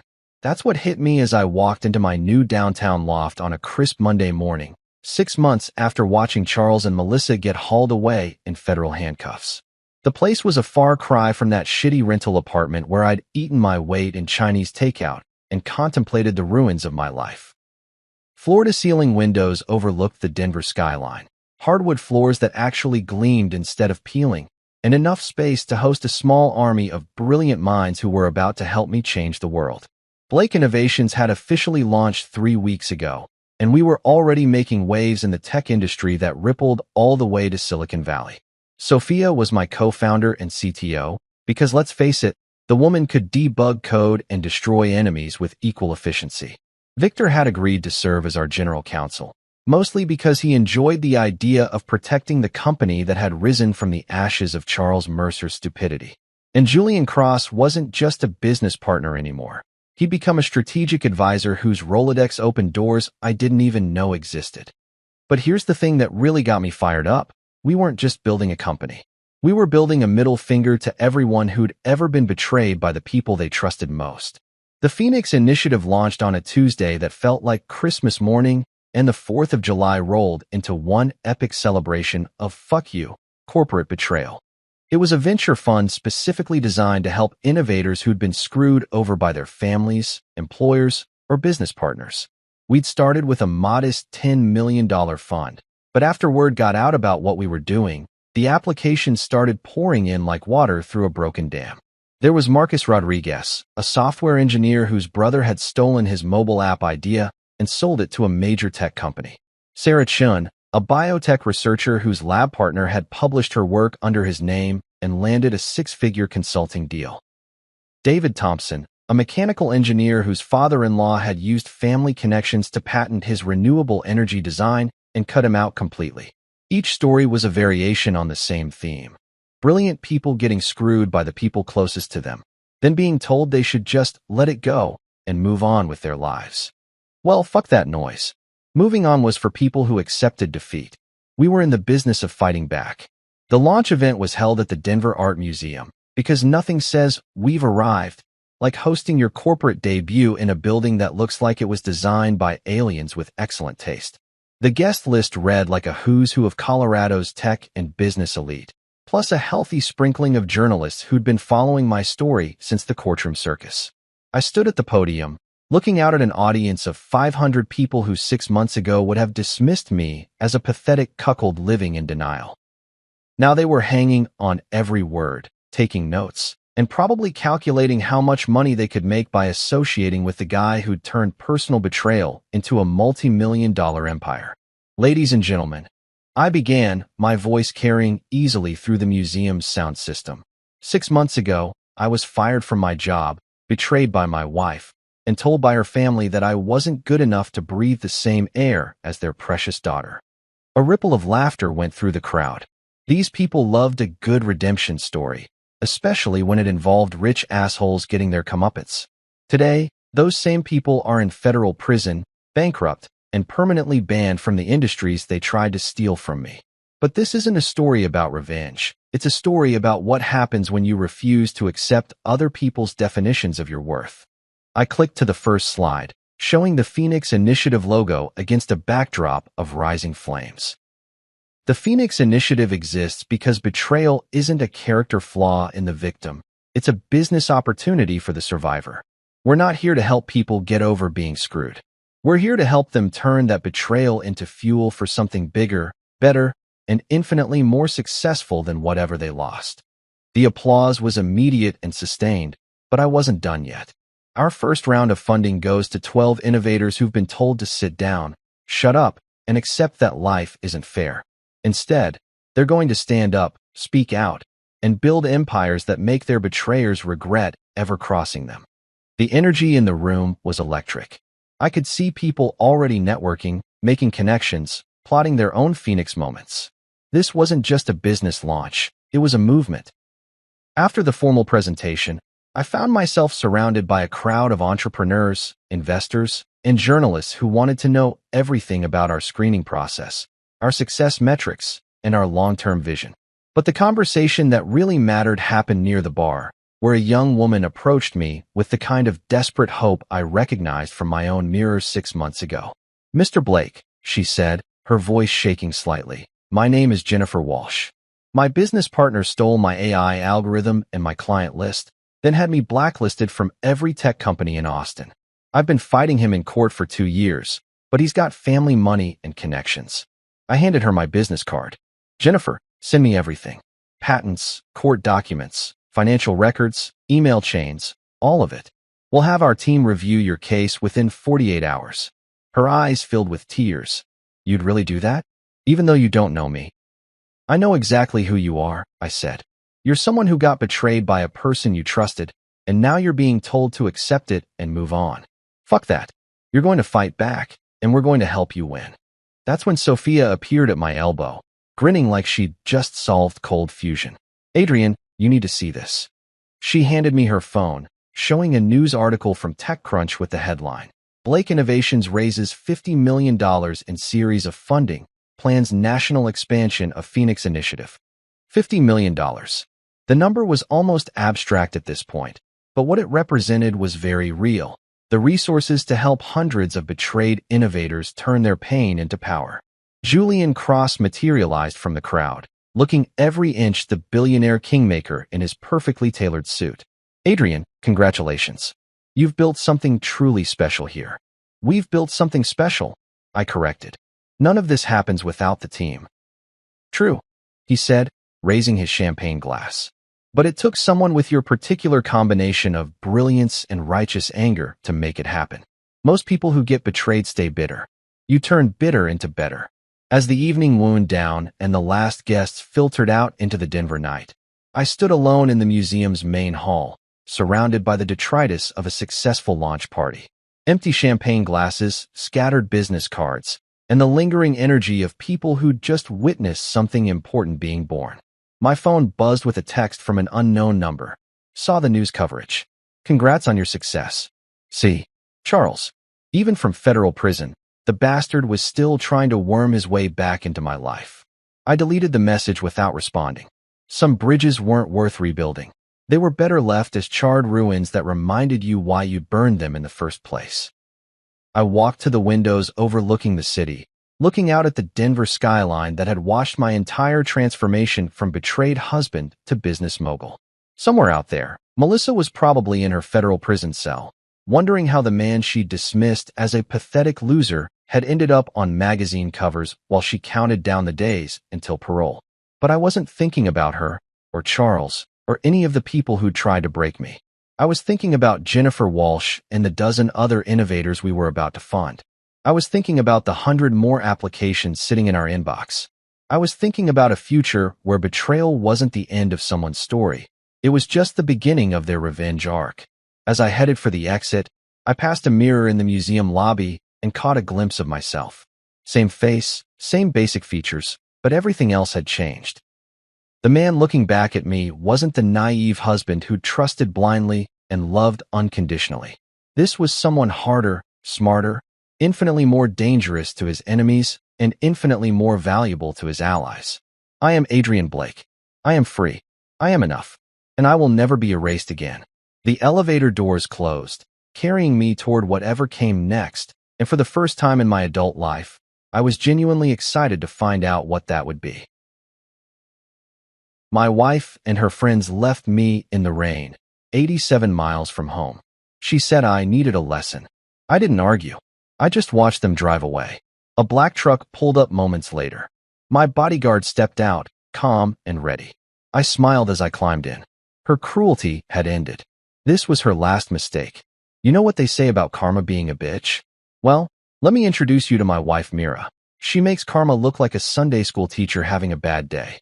There I was, standing under some beat-up highway sign that looked like it had seen better decades, watching storm clouds roll and like they had a personal vendetta against me specifically.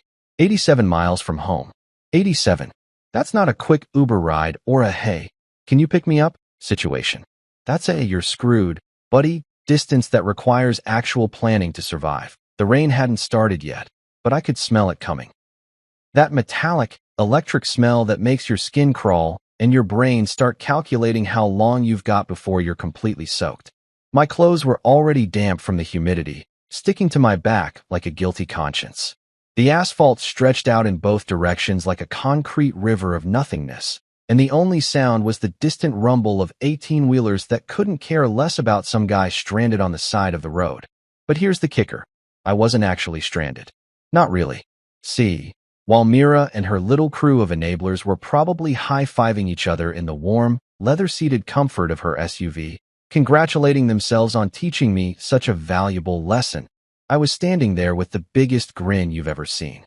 Because what my darling wife didn't know, what she couldn't have known, was that this whole night was about to become the best thing that ever happened to me. Let me paint you the picture of how we got here. Dinner at some overpriced farm-to-table place where they charge you $28 for 3 radishes and call it deconstructed salad. Mira was holding court with her usual suspects. Brielle, who thinks being loud equals being interesting. Kira, who's got the emotional intelligence of a parking meter. And Tessa, who nods along to everything like one of those bobblehead dogs people put in their car windows they'd been drinking. Not enough to be legally drunk, but enough to feel invincible and make spectacularly stupid decisions. The conversation had started innocently enough, just the usual gossip about whose marriage was falling apart and whose kids were getting arrested. But then it turned to me, like it always does when Myra's had a few glasses of wine and needs to remind everyone who's really in charge. Adrian just doesn't get it sometimes, she'd said, twirling her fork around some microscopic portion of pasta that cost more than most people's car payments. He needs to learn that actions have consequences. The other 3 had giggled like middle schoolers who just heard someone say a bad word. Because nothing's funnier than a grown woman talking about her husband like he's a misbehaving golden retriever who peed on the carpet. What did he do this time? Brielle had asked, leaning forward with that hungry look she gets when she smells drama. These women collect other people's misery like some folks collect stamps. Oh, you know, Mira had waved her hand dismissively. Questioning my decisions, asking too many questions about money. The usual controlling behavior. Controlling behavior. That's rich coming from someone who once made me return a coffee mug because she didn't approve of the font. But I'd sat there, smiling and nodding, playing the part of the dutiful husband who just doesn't quite measure up to his brilliant wife's expectations. I'd gotten really good at that performance over the past 8 months. Maybe he needs a reality check, Kira had suggested, and I could practically see the wheels turning in Myra's head. Nothing gets her more excited than an opportunity to prove a point, especially when that point involves making someone else miserable. By the time we'd left the restaurant, the plan was set. They were going to drive me out to the middle of nowhere and leave me there to think about my behavior. Just for a few hours, of course. Just long enough to teach me a lesson about respect and gratitude and all those other things that Myra's convinced I'm lacking. The ride had been exactly what you'd expect. 45 minutes of them laughing and congratulating themselves on their cleverness while I sat in the back like luggage, watching the miles tick by on the GPS. They'd picked this spot specifically because it was far enough from civilization to be inconvenient, but not so far that I'd actually die of exposure. How thoughtful. You need a lesson, Adrian, Mira had said when she finally stopped the car, her fingers gripping the steering wheel like she was trying to strangle it. Walk it off. And here's the beautiful part. I didn't argue, didn't beg, didn't even look particularly upset. I just got out of the car, closed the door with a polite little click, and stood there watching them drive away. Mira was probably expecting tears, maybe some angry phone calls, definitely some groveling when I finally made it home.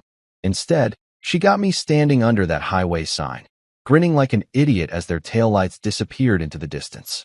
Because what Mira and her merry band of accomplices didn't know was that I'd been expecting this. Planning for it, actually. For months, I'd been documenting every cruel comment, every casual threat, every little joke about putting me in my place. And tonight, they'd finally given me exactly what I needed. The sound of an engine made me turn around, and there it was. A black truck rolling out from behind the abandoned way station like something out of a movie. No dramatic music, no slow-motion heroics, just a simple pickup truck with Georgia plates and a driver who knew exactly what he was doing. Rook stepped out of the truck like he'd been waiting there all night, which, knowing Rook, he probably had been. The man's got the patience of a saint and the planning skills of a military strategist, which makes sense considering that's exactly what he used to be before I hired him for what Mira thought was just a home security upgrade. "Evening, Mr. Castellanos," he said in that calm, professional voice that never changes whether he's discussing weather patterns or coordinating extraction protocols. "Right on schedule." "Hey, Rook," I said, and I couldn't keep the satisfaction out of my voice. Perfect timing, as usual. He handed me a dry jacket, because of course he'd thought to bring one, and a thermos that probably contained the best coffee I'd tasted all week. The man thinks of everything. "You sure about this?" he asked, which was his way of giving me one last chance to back out, to play the victim instead of the chess master. But I'd been sure about this for months. "Oh, I'm sure," I said, climbing into the passenger seat and feeling the warmth wash over me.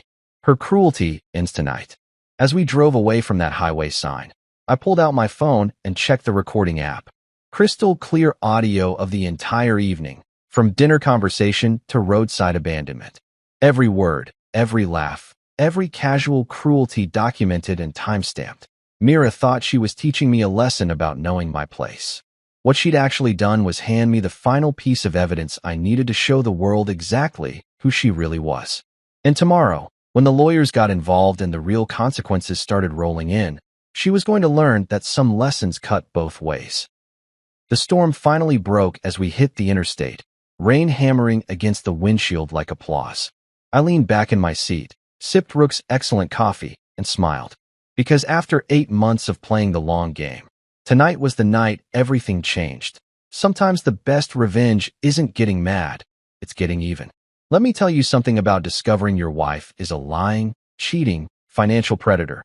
It's not like the movies where you dramatically confront them and storm out in a blaze of righteous fury. Real life is messier, quieter, and requires a hell of a lot more patience than Hollywood would have you believe. My awakening didn't come with a soundtrack or slow-motion revelation shots. It came on a Tuesday morning while I was trying to help Mira with what she claimed was a computer glitch. Picture this. I'm sitting at her laptop, probably looking like the helpful husband of the year, trying to figure out why her spreadsheet keeps crashing. Myra's in the shower, singing some pop song off-key like she always does when she thinks she's conquered the world. I'm clicking through files, being the good little tech support guy, when I stumble across something that makes my blood turn to ice water. 2 ledgers. Same charity gala, same dates, completely different numbers. The first one, the one she'd shown me when I'd asked about the unusually large administrative costs, had everything looking neat and tidy. Reasonable expenses, appropriate allocations, the kind of financial responsibility that would make a CPA weep with joy. The second one, buried 3 folders deep in a directory labeled Backup, Old, told a very different story. Numbers that didn't add up, receipts that didn't exist, and enough red flags to outfit a communist parade that I sat there staring at the screen, listening to Myra's off-key warbling about being stronger than yesterday. And something clicked in my brain. Not anger. That would come later. Not even surprise, really. Just this cold, crystalline clarity that whispered, well, what do we have here? See, I'd been noticing things for months. Little inconsistencies that individually meant nothing, but together painted a picture I'd been too trusting, or too stupid, to see. The sudden consulting fees that appeared on our joint account statements. Business trips that seemed to involve a lot more resort time than actual business. Myra's new habit of taking phone calls in the garage or stepping outside whenever certain names came up in conversation. But like a good little husband, I'd made excuses. She works hard. She deserves some luxury. Business networking requires relationship building. Everyone needs privacy sometimes. I'd been so busy being understanding that I'd completely missed the fact that my wife was running a con game with our money as the stakes. That Tuesday morning, Sitting in front of two sets of books that told two completely different stories, I made a decision that would change everything. I wasn't going to confront her. I wasn't going to demand explanations or stage a dramatic intervention. I was going to do something much more dangerous. I was going to document everything. My first call was to Valentina Cruz, a forensic accountant who specializes in what the legal world politely calls financial irregularities and what the rest of us call stealing. I'd found her through a lawyer friend who'd mentioned her work on some high-profile divorce cases. Valentina has this way of talking about embezzlement like she's discussing the weather, calm, professional, and absolutely ruthless when it comes to following the money trail. "Mr. Castellanos," she'd said when I explained my situation, "I need you to understand something right up front. If we find what I think we're going to find, this isn't going to be a simple divorce proceeding. This is going to be a criminal matter." "Good," I told her, and I meant it. The second call was to a security company that specialized in what they called residential protection services. That's where I met Rook, 6 feet of calm competence wrapped in the kind of professionalism that comes from years of keeping people alive in places where that's not a given. When I told Mira I was upgrading our home security system, she'd been delighted. "Finally taking some initiative," she'd said, patting my cheek like I was a golden retriever who'd finally learned to sit. If she only knew that this security upgrade included comprehensive surveillance of her home office, complete digital forensics capabilities, and a bodyguard who could disappear into the background so effectively that most people forgot he was there. Rook had installed cameras so small and sophisticated that they looked like decorative elements, microphones that could pick up conversations 3 rooms away, and monitoring software that could track every keystroke on every device in the house. The third call was to Rhea Park, a divorce attorney who'd earned her reputation by being exactly as ruthless as her clients needed her to be. Rhea doesn't do amicable separations or collaborative divorces. She does scorched earth litigation for people who've discovered that their spouse isn't who they thought they married. "Don't confront," she told me during our first meeting. "Don't accuse. Don't change your behavior patterns. Just document everything and let me know when you've got enough evidence to bury her." And so began the most exhausting 8 months of my life. Not physically exhausting, emotionally exhausting. Do you know how hard it is to smile and nod when your wife brags to her friends about how she's training you to be more compliant? To sit through dinner parties where she casually mentions how she's teaching you respect, while her friends giggle like it's the funniest thing they've ever heard. I learned to be an actor in my own life. When Mira would make one of her cutting comments about my contribution to the household, I'd smile and change the subject instead of defending myself. When she'd talk about her latest business opportunity that required a significant cash investment, I'd ask interested questions while mentally noting every detail for Valentina's files. When she'd come home from her mentoring sessions, with Trent Lawson smelling like expensive cologne that definitely wasn't mine, I'd kiss her cheek and ask how her meeting went. The hardest part wasn't the emotional abuse. I'd gotten used to that years ago. The hardest part was watching the numbers. Valentina had taught me to recognize the patterns, and once you know what to look for, financial fraud is as obvious as a neon sign in the dark. $5,000 here for a consulting fee that never produced any deliverables. $10,000 there for a business retreat that looked suspiciously like a romantic getaway. $15,000 for equipment purchases that somehow never materialized in our home or office. But the real breakthrough came when Mira started getting sloppy. Success had made her confident, and confidence had made her careless. She stopped bothering to hide her phone calls with Trent. She stopped coming up with creative explanations for her overnight trips. She started talking about me like I wasn't even in the room, discussing my behavioral issues with her friends like I was some kind of project she was working on. That's when I started recording the conversations. Not just the financial discussions, everything. Every casual cruelty, every dismissive comment, every moment when she revealed exactly what she thought of me and our marriage. The audio files piled up like evidence in a criminal case, which, as it turned out, was exactly what they were going to become. The final piece fell into place when Valentina traced that $15,000 business retreat to a luxury beach resort where Mira and Trent had checked in under his corporate account. Same dates, same room, registered as Mr. and Mrs. Lawson. Even the room service charges painted a picture of romantic dinners and champagne breakfasts that definitely weren't about business development.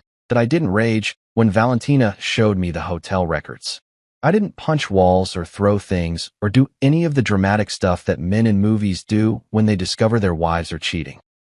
I just added the paperwork to the file, thanked Valentina for her thorough work, and went home to smile and nod through another dinner conversation about Myra's mentoring relationship with Trent, because by then, I wasn't Adrian the victim anymore.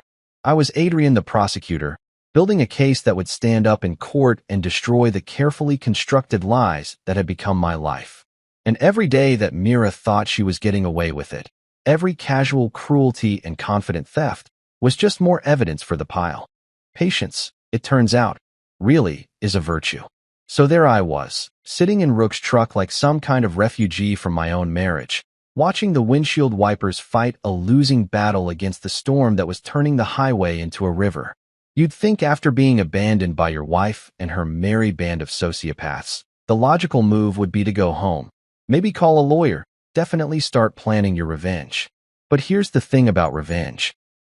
If you're going to do it right, you need to think 3 moves ahead, like chess, but with higher stakes and more potential for public humiliation. Where to, boss? Rook asked, and I could hear the subtle question underneath. He knew the plan as well as I did, but he was giving me one last chance to take the easy road, to go home and pretend this was just another one of Myra's teaching moments that we'd laugh about someday. Except we both knew there wouldn't be any laughing, and there definitely wouldn't be a someday. Riverton Hotel, I said, pulling out a credit card that Mira didn't know existed. Time to disappear for a while. The Riverton isn't exactly the Ritz, but it's clean, it's got decent security cameras, and most importantly, it's the kind of place where the night clerk actually pays attention to details. Like when a guy shows up at 11:30 on a Tuesday night, soaked to the bone and looking like he's been through hell. The kind of details that make for excellent witness testimony when you need to establish a timeline. Rook dropped me off at the front entrance, and I made sure to walk slowly past every camera between the parking lot and the front desk. Not because I was trying to be dramatic. Okay, maybe a little bit because I was trying to be dramatic, but because I needed this whole night documented from every possible angle. When you're building a case that's going to destroy someone's life, you don't leave anything to chance. The night clerk was this kid who couldn't have been more than 22, all earnest concern and customer service training. He took one look at my soggy clothes and immediately went into crisis management mode. Sir, are you all right? Do you need medical attention? Should we call someone? Just a room, I told him, sliding my emergency credit card across the marble counter. And maybe a towel if you've got one handy. His name tag said Marcus, and Marcus was the kind of employee who takes his job seriously. He didn't just check me in, he documented everything. The time, my condition, my polite refusal of medical assistance.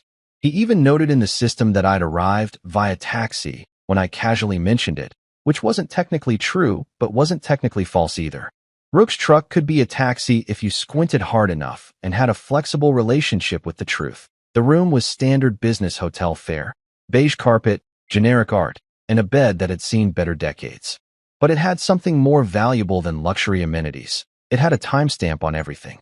Key card access, in-room phone system, even the pay-per-view menu that I definitely wasn't going to use, but that would show I was here and not somewhere else planning elaborate revenge schemes. I ordered room service, just soup and coffee, nothing fancy, and made sure to have a nice long conversation with the delivery guy about the weather and how terrible it was to be caught out in a storm like this. Poor guy probably thought I was just making small talk, but every word was going into his memory bank for later recall. People remember conversations, especially when they involve someone who looks like they've been through the ringer. That's when my phone started ringing. The first call came at 12:17 a.m., and the caller ID made me smile. Mira, home. Because of course she'd saved herself in my phone as home, instead of just using her name. Everything with Mira had to be a statement about ownership and control that I let it ring. Then I let the next 3 calls ring too. The voicemail started around 12:45, and they were exactly what I'd expected. First came amusement. Adrian, don't be such a drama queen. Call me back when you're done pouting. Classic Mira. Turn your victim's reasonable response to abuse into evidence of their emotional instability. Then came annoyance. This is ridiculous. You're acting like a child. I'm not playing this game with you. Notice how it was never her fault, never her problem. I was the one being unreasonable for not appreciating her creative approach to marriage counseling. By 1:30 a.m., she'd moved on to actual anger. You're embarrassing yourself, Adrian. And you're embarrassing me. Whatever point you think you're making, you've made it. Now come home, and we'll talk about this like adults. Like adults. That was rich coming from someone who'd literally abandoned her husband on the side of the highway like a broken-down car. But here's where it got interesting. The cavalry started arriving around 2 a.m. First, Brielle tried her hand at emotional manipulation. Adrian, honey, Myra's really worried about you. We all are. This isn't like you. Please just call and let us know you're safe. We all are. Right. Because nothing says genuine concern like a group text coordinating your guilt trip strategy. Kira went with threats. Look, Adrian, I don't know what kind of stunt you think you're pulling, but this is getting out of hand. Myra's talking about calling the police and reporting you missing. Is that really what you want? Yes. Threaten to involve law enforcement. Because that always works out well when you're the ones who committed the actual crime. But Tessa, sweet, simple Tessa, that's where things got really beautiful. See, Tessa had been drinking all night, which meant she'd completely forgotten that subtlety was supposed to be part of their strategy. Her voicemail was a masterpiece of incrimination. Adrian, oh my God, we're so sorry. We didn't think you'd actually stay out there. It was just supposed to be funny, you know? Like a prank. Mira said you needed to learn your place, but we didn't mean for it to go this far. I played that message 3 times, just savoring the pure, unfiltered admission of guilt. Then I saved it to the cloud, because you can never be too careful with evidence that good. Around 3 a.m., they must have had a strategy meeting, because the messages suddenly got coordinated. All 3 of them started sending variations of the same theme. This was all a misunderstanding. They were just trying to help our marriage. They never meant for me to actually walk home in the rain. Classic abuser playbook. Minimize, deny, shift blame. But the crown jewel came at 3:47 a.m. in the form of a video message from Tessa's phone. The 4 of them, clearly drunk, toasting with champagne glasses in what looked like Myra's living room.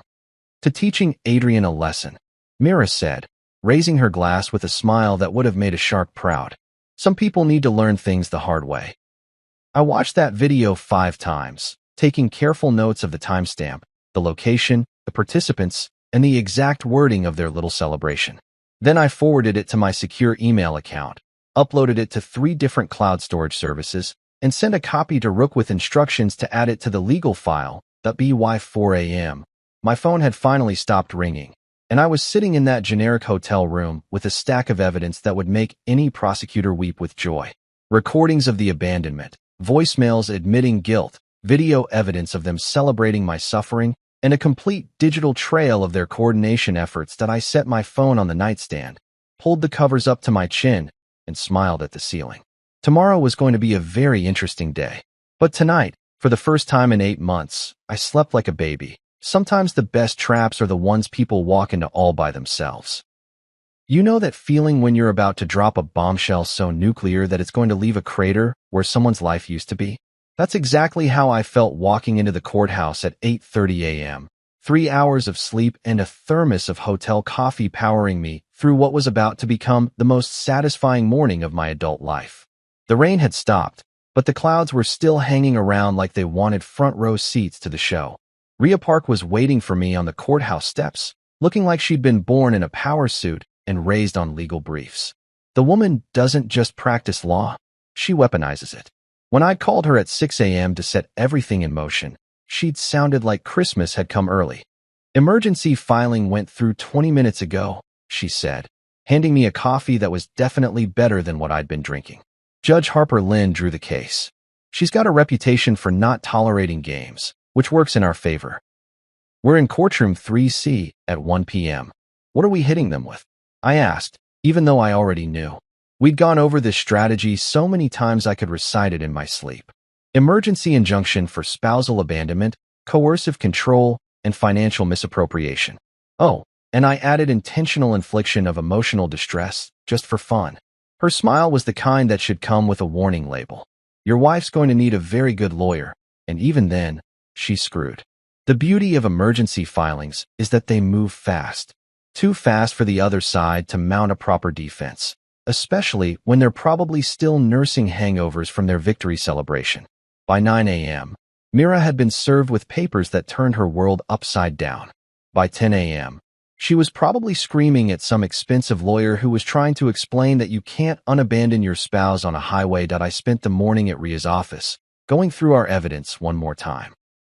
Audio recordings, video clips, financial documents, hotel receipts, witness statements. We had enough ammunition to fight a small war. But the real weapon was something much simpler: the truth. When you're dealing with pathological liars, the truth is like kryptonite. It doesn't matter how good their lawyer is, you can't argue with reality. Courtroom 3C was everything you'd expect from a small-town courthouse. Wood paneling that had seen better decades, fluorescent lights that made everyone look slightly green, and the kind of uncomfortable seating that reminded you that justice wasn't supposed to be comfortable. Judge Harper Lynn looked exactly like someone who'd spent 30 years listening to people's excuses and had run out of patience somewhere around year 5 that Mira arrived 15 minutes late, which was already a bad look. She'd managed to pull together her courtroom outfit: conservative dress, minimal makeup, the whole respectable businesswoman wrongly accused aesthetic. But she couldn't quite hide the fury in her eyes or the way her hands shook slightly when she thought no one was looking. Her lawyer, some glossy downtown type who probably charged more per hour than most people make in a week, was already looking like he regretted taking this case. "Your Honor," Ria began, and her voice carried that perfect blend of professional courtesy and barely contained outrage. "My client was abandoned by his wife and her associates 87 miles from home during a severe weather event. This wasn't a marital dispute. This was criminal endangerment disguised as domestic discipline." She hit play on the audio recording, and suddenly the courtroom was filled with Myra's voice saying the words that were about to destroy her life. "You need a lesson, Adrian. Walk it off." Then came the sound of car doors slamming, an engine starting, and me standing alone in the rain while 4 women drove away laughing. The silence in that courtroom was so complete you could have heard a pin drop in the parking lot. Judge Lynn's expression didn't change, but something shifted in her eyes. Something cold and final. Myra's lawyer jumped up like his pants were on fire. "Your Honor, this was clearly a misunderstanding between spouses. My client never intended." "Counselor," Judge Lynn interrupted, and her tone could have frozen hell. "I suggest you listen to the rest of the evidence before you finish that sentence." Ria was just getting started. She pulled out the financial documents that Valentina had organized into a timeline so clear that even a first-year law student could follow the money trail. Offshore accounts that Mira thought I didn't know about. Corporate credit cards used for personal expenses. Consulting fees that went to companies that existed only on paper. "Your Honor, we have documented evidence of systematic financial abuse spanning 18 months, Ria continued, spreading the papers across the table like a poker player revealing a royal flush. "The defendant has been embezzling from both marital assets and her employer's charitable fund." That's when things got really interesting. Myra's lawyer started whispering frantically in her ear, probably trying to explain that this had just escalated from a domestic dispute to a federal crime. Myra's face went from angry to pale to something approaching panic, but we weren't done. Oh, we were nowhere near done. "Furthermore, Your Honor," Ria said, and I could hear the barely contained glee in her voice, "we have video evidence of the defendant and her co-conspirators celebrating the commission of this crime." The courtroom's big screen lit up with Tessa's drunken video masterpiece. For women raising champagne glasses, Myra's voice crystal clear. "To teaching Adrian a lesson. Some people need to learn things the hard way." Their laughter echoing through the speakers like the sound of their own doom. Judge Lynn watched the entire video without blinking. When it finished, she turned to Myra's lawyer with the kind of look that could melt steel. "Counselor, does your client have anything to say about this celebration of what she now claims was a misunderstanding?" Myra's lawyer looked like he wanted to crawl under the table and disappear. "Your Honor, my client was emotional and perhaps spoke unwisely, but your client," Judge Lynn said, cutting him off with surgical precision, "documented herself committing what appears to be multiple felonies. In my courtroom, we call that evidence." The questions that followed were simple and sharp. designed to give Mira enough rope to hang herself. Did she abandon her husband on a highway? Yes, but it was just supposed to teach him a lesson. Did she take money from joint accounts without his knowledge? Yes, but she had every right to manage their finances. Did she celebrate leaving him stranded in the rain? Well, yes, but they were just blowing off steam. Each answer was another nail in her coffin. Each excuse made the judge's expression a little colder. By the time Ria finished presenting our case, Mira looked like someone who'd just realized she'd brought a knife to a nuclear war. When Judge Lin finally spoke, her words fell like hammer blows. I am immediately freezing all marital assets pending a full forensic investigation. I am granting the petitioner exclusive use of the marital home. I am issuing a no-contact order preventing the respondent from harassing, threatening, or approaching the petitioner. And I am referring this matter to the District Attorney's Office for criminal prosecution.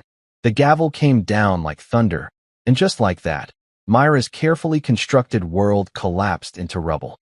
She sat there staring at the table, probably trying to figure out how a simple lesson had turned into complete and total destruction that I didn't celebrate. I didn't gloat. I just gathered my papers, thanked Ria for her excellent work, and walked out of that courtroom feeling like I could breathe for the first time in years. Sometimes justice isn't about getting even. Sometimes it's just about getting free. You know what's funny about living in a small town? News travels faster than a speeding bullet, and gossip moves at the speed of light. By the time I walked out of that courthouse, half the county probably knew that Mira Castellanos had just gotten legally demolished in front of Judge Harper Lin. By evening, it was everywhere. Local news, social media, even the grocery store checkout line where Mrs. Henderson from down the street was telling anyone who'd listen about that poor man who got left on the highway. The headline on Channel 7's website was pure gold. Local entrepreneur left 87 miles from home by wife and friends. Court orders emergency asset freeze. They'd managed to get a photo of me walking out of the courthouse looking appropriately shell-shocked, which was perfect for the narrative. Nothing sells a story like a good victim photo, and I have to admit, 3 hours of sleep and a morning of legal warfare had given me exactly the right look. An MY phone started buzzing around 6 p.m., and it didn't stop for the next 4 hours. Neighbors who'd never spoken to me before suddenly wanted to check on my well-being. Old college friends crawled out of the woodwork to express their shock and support. Even my dentist called to see if I was okay, which was either touching or a brilliant marketing move. I couldn't quite tell which, but the real entertainment was happening in the digital underground where I wasn't supposed to have access. See, one of the many things Mira didn't know about Rook's security upgrade was that he'd managed to mirror the group chat she used with her 3 accomplices. Every message, every photo, every moment of panic was being automatically forwarded to a secure server that would make everything admissible in court. And let me tell you, watching that chat melt down in real time was better than cable television. It started around 7 p.m. with Brielle, who apparently had the emotional intelligence of a houseplant. What the actual hell just happened? I thought this was supposed to be a simple domestic thing. Kira jumped in next, because Kira always has to be the voice of reason even when reason left the building hours ago. We need to shut this down now. Delete everything. I mean everything. Photos, texts, all of it. But Tessa, bless her heart, was way ahead of them. Too late. My cousin works at the courthouse. Says they have video of us from last night. The champagne thing. We're so screwed. That's when Mira finally showed up in the chat, and you could practically feel the rage radiating through the screen. Everyone calm down. This is just Adrian being dramatic. It'll blow over in a week. Brielle wasn't buying it. Blow over? Mira, they froze your bank accounts. This isn't blowing over, this is blowing up. The conversation devolved from there into a masterpiece of panic, blame shifting, and spectacular stupidity. Kira wanted to hire a crisis management firm. Tessa thought they should all get lawyers. Brielle suggested they claim it was performance art. And Mira?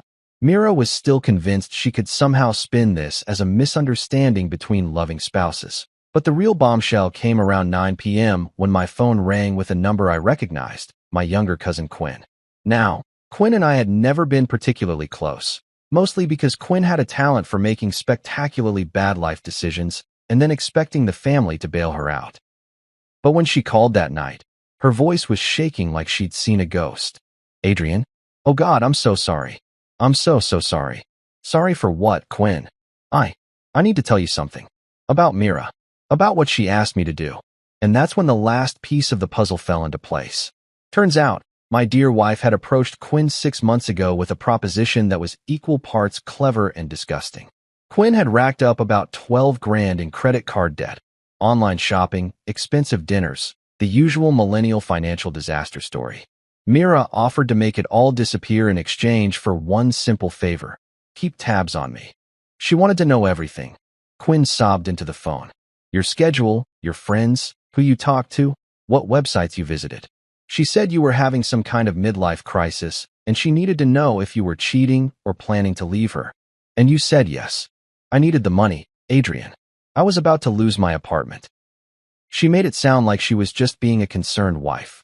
The beautiful irony was that Quinn had been feeding Mira information about my completely boring, completely faithful routine for months, while Mira was off embezzling money and having affairs with her business mentor. It was like hiring a private investigator to follow a monk while you're out robbing banks.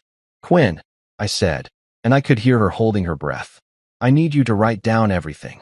Every conversation, every payment, every instruction she gave you. Can you do that? You're not going to press charges against me, are you?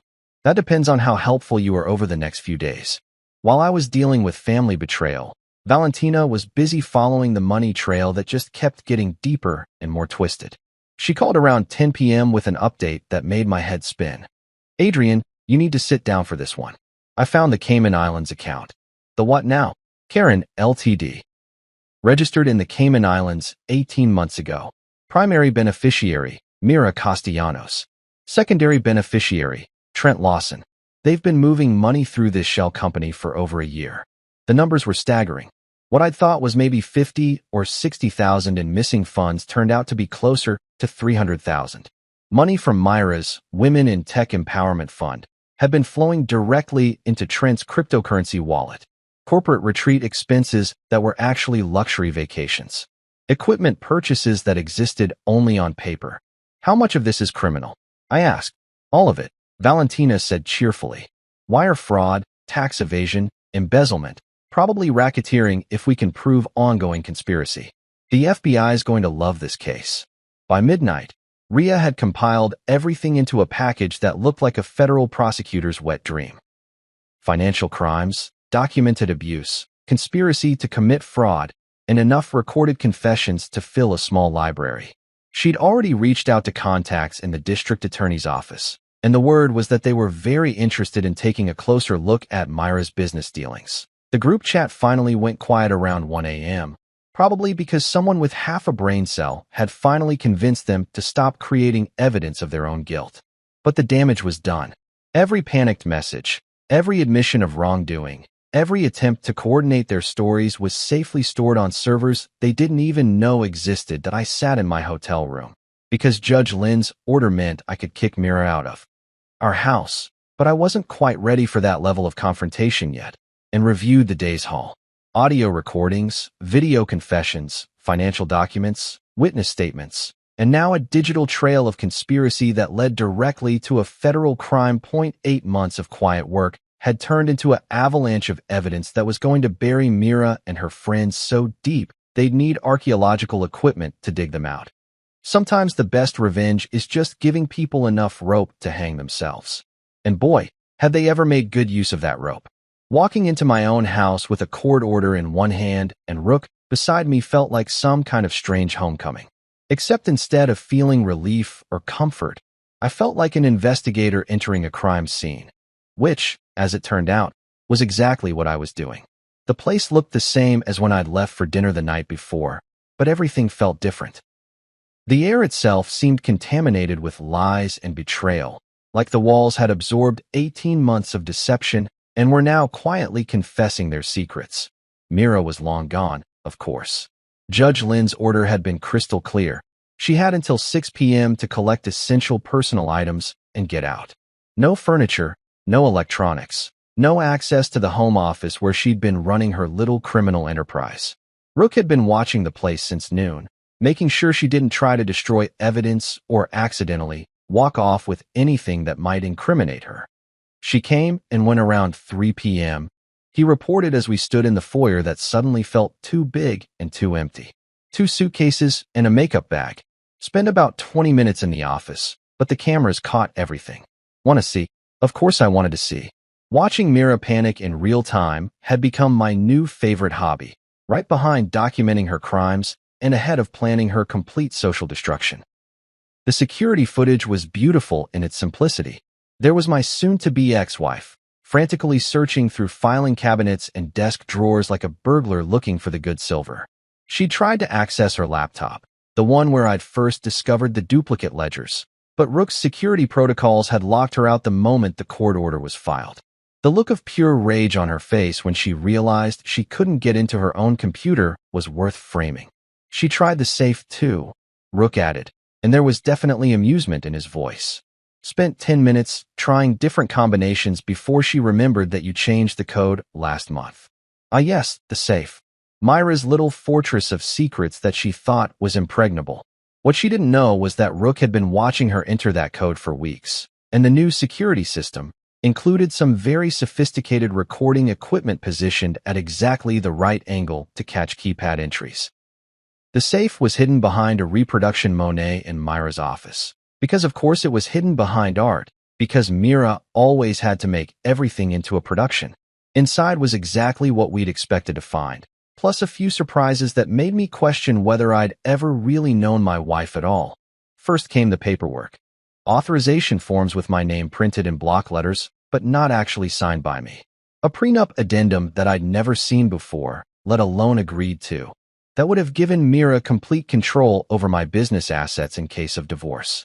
Insurance policy changes that made her the sole beneficiary of accounts I didn't even know existed.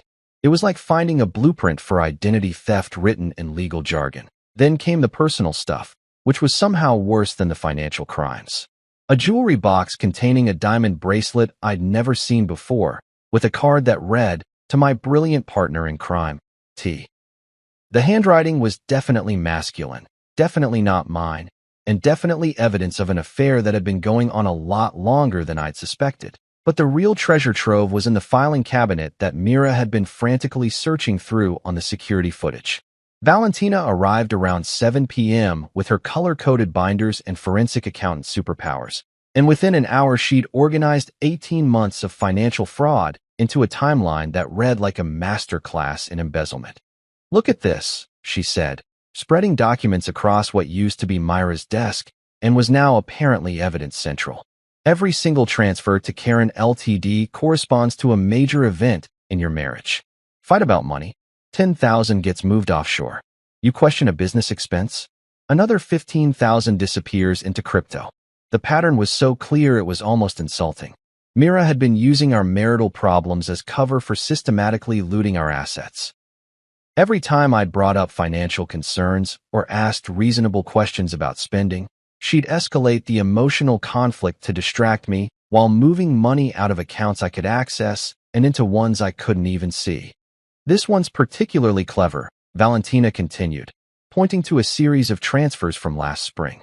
"She reported these as charitable donations on your joint tax return, but the money actually went to a shell company owned by Trent's business partner.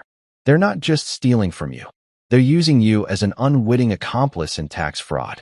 Ria showed up around 8 p.m. looking like a prosecutor who'd just been handed the case of the century. She took one look at the evidence spread across the office and started making phone calls to contacts in the financial crimes unit. "This isn't just divorce court material anymore," she said after hanging up with someone who was apparently very excited about financial fraud cases. "The FBI has a task force specifically for this kind of cross-border embezzlement. They're going to want everything." That's when things got really interesting. While Ria was coordinating with federal investigators and Valentina was organizing evidence into prosecution-ready packages, I decided to do some investigating of my own. See, I knew Mira better than anyone, and I knew she had a weakness for keeping trophies of her victories that I found them in the bedroom, in a shoebox hidden in the back of her closet like some kind of psychopath scrapbook. Screenshots of bank transfers. Printed emails between her and Trent discussing their exit strategy. Photos of expensive purchases made with embezzled money. And at the bottom of the box, a handwritten list titled Adrian's Training Progress, with dates and notes about my behavioral modifications. Reading that list was like getting punched in the stomach with a dictionary of psychological abuse. March 15th. Successfully redirected his questions about Caribbean trip into argument about trust. April 22nd. Convinced him that asking about consulting fees shows controlling behavior. May 8th. Used friends to reinforce message about knowing his place in relationship. Every fight we'd had, every moment of self-doubt she'd created, every time she'd made me feel like I was being unreasonable for asking basic questions about our finances. It was all documented like a science experiment. She'd been systematically destroying my confidence and gaslighting me into submission while stealing everything we'd built together. Jesus Christ, Rook said when I showed him the list. And coming from a guy who'd spent years in places where people tried to kill him on a regular basis, that was saying something. But here's the thing about evidence. It's only as good as your ability to use it. And we were about to use all of it to destroy the carefully constructed lie that had been my marriage. Ria had already filed amended charges that included federal crimes. Valentina had traced the money trail all the way to the Cayman Islands and back. And I had documentation of psychological abuse that would make any jury want to lock Mira up and throw away the KEY.BY 10 p.m. The house that had been my prison for 18 months had been transformed into command central for the most comprehensive takedown in recent legal history. Every room told a story of deception. Every document revealed another layer of fraud, and every piece of evidence pointed toward the same conclusion. Mira had never loved me, never respected me, never seen me as anything more than a convenient mark in an elaborate con game. But you know what?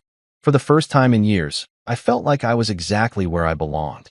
Not because the house was mine again, though that was nice, but because I was finally telling the truth instead of living someone else's lies. And tomorrow, the whole world was going to know exactly who Mira Castellanos really was.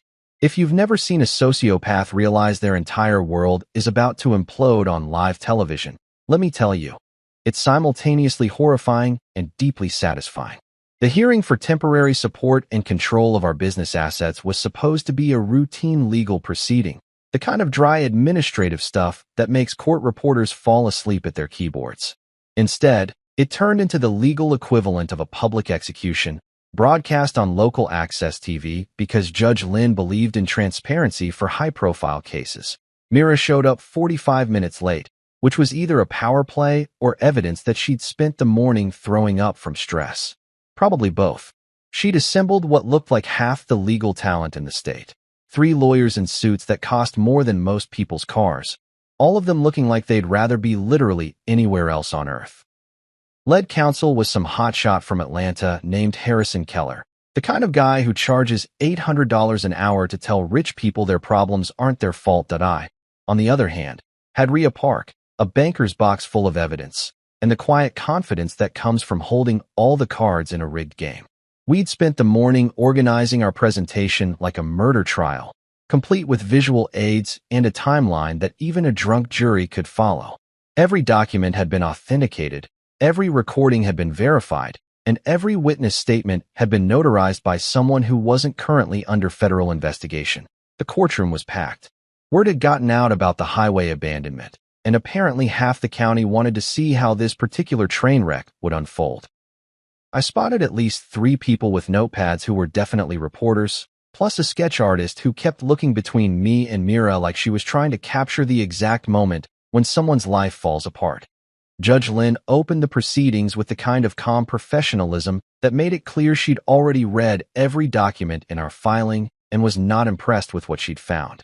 We're here to determine temporary asset allocation and business control pending the resolution of both civil and criminal proceedings. Mr. Keller, your client has some significant explaining to do.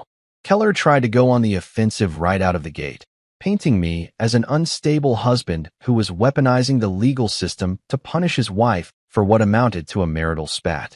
Your Honor, my client made an error in judgment during an emotional moment. Leaving Mr. Castellanos at that location was inappropriate, yes, but it hardly justifies the nuclear response we've seen from opposing counsel. Nuclear response. Ria stood up with the kind of smile that should come with a radiation warning. Your Honor, I'd like to present Exhibit A. She hit play on the courtroom sound system, and suddenly everyone was listening to Myra's voice saying those beautiful, incriminating words. "You need a lesson, Adrian. Walk it off." Followed by the sound of car doors slamming, an engine starting, and me standing alone in the rain while 4 grown women drove away laughing. The silence that followed was so complete you could have performed surgery in it. Judge Lynn's expression didn't change, but something shifted in the atmosphere of the room, like the moment before lightning strikes. "Mr. Keller," she said quietly, "that didn't sound like an error in judgment. That sounded like premeditated abandonment." Keller looked like he wanted to object, but what do you say to audio evidence of your client committing the exact crime she's accused of? Instead, he tried to minimize. A momentary lapse in, "We're just getting started," Rhea interrupted, and I swear I could see Myra's soul leave her body. "Your Honor, I'd like the court to review our financial exhibits." That's when Valentina's months of forensic work turned into courtroom theater. Screen after screen of bank transfers, shell company registrations, offshore accounts, and wire trails that painted a picture so clear even a kindergartner could follow the money. Every stolen dollar had been traced, every fake expense had been documented, every lie had been turned into evidence. "Your Honor," Rhea continued, and her voice carried the kind of prosecutorial authority that makes guilty people confess. "The defendant has systematically embezzled approximately $300,000 from marital assets and an additional $400,000 from her employer's charitable fund over the past 18 months. That number hit the courtroom like a physical force. $700,000. Not grocery money or shopping sprees, serious federal crime money. The kind of money that gets you featured on true crime podcasts." Keller was scrambling now, trying to interrupt with objections that Judge Lynn shot down faster than he could formulate them. But the real fireworks started when Judge Lynn asked the question that destroyed everything. "Ms. Castellanos, can you explain why you withdrew $220,000 the week of your alleged business retreat?" Myra's voice, when she finally spoke, sounded like someone had filled her throat with broken glass. "Vendor payments, Your Honor. Legitimate business expenses. And these vendors were located at the Atlantis Resort in the Bahamas?" That's when Rhea produced the hotel ledger that Valentina had somehow managed to get from the resort's billing department. Same dates as the business retreat. Same credit card as the vendor payments. Mr. and Mrs. Trent Lawson in the presidential suite, running up champagne bills that cost more than most people's monthly rent. The courtroom was so quiet you could hear individual heartbeats. Myra's lawyers were having a whispered conference that looked like a suicide intervention. And Mira herself was staring at the table like she was trying to will herself into another dimension, but we weren't done. Oh, we were nowhere near done. "Your Honor," Rhea said, and I could hear the barely contained excitement in her voice. "I'd like to call a surprise witness." That's when the courtroom doors opened and Marisol Vega walked in, looking like someone who'd been carrying the weight of the world and had finally decided to put it down.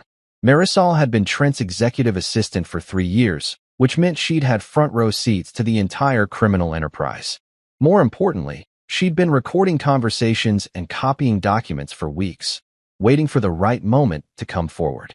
"I can't carry this anymore," she said when Judge Lynn asked why she was there. Her voice was shaking, but her words were crystal clear. They'd been planning this for months. The embezzlement, the affair, even framing Mr. Castellanos for tax fraud using forged documents. The evidence she presented was devastating. Recorded conversations where Mira and Trent discussed which accounts to hit next, email chains about offshore banking procedures, and most damning of all, text messages where they laughed about how easy it was to manipulate me into signing documents I didn't understand. Mira went completely silent after that. Not the strategic silence of someone following legal advice, the absolute silence of someone whose entire reality had just collapsed. Her lawyers looked like they were mentally calculating how fast they could withdraw from the case. Judge Lynn didn't need to deliberate. "I am immediately expanding the asset freeze to include all entities associated with the defendant and Mr. Lawson. I am granting the petitioner full control of all business operations. And I am referring this entire matter to federal prosecutors for criminal investigation."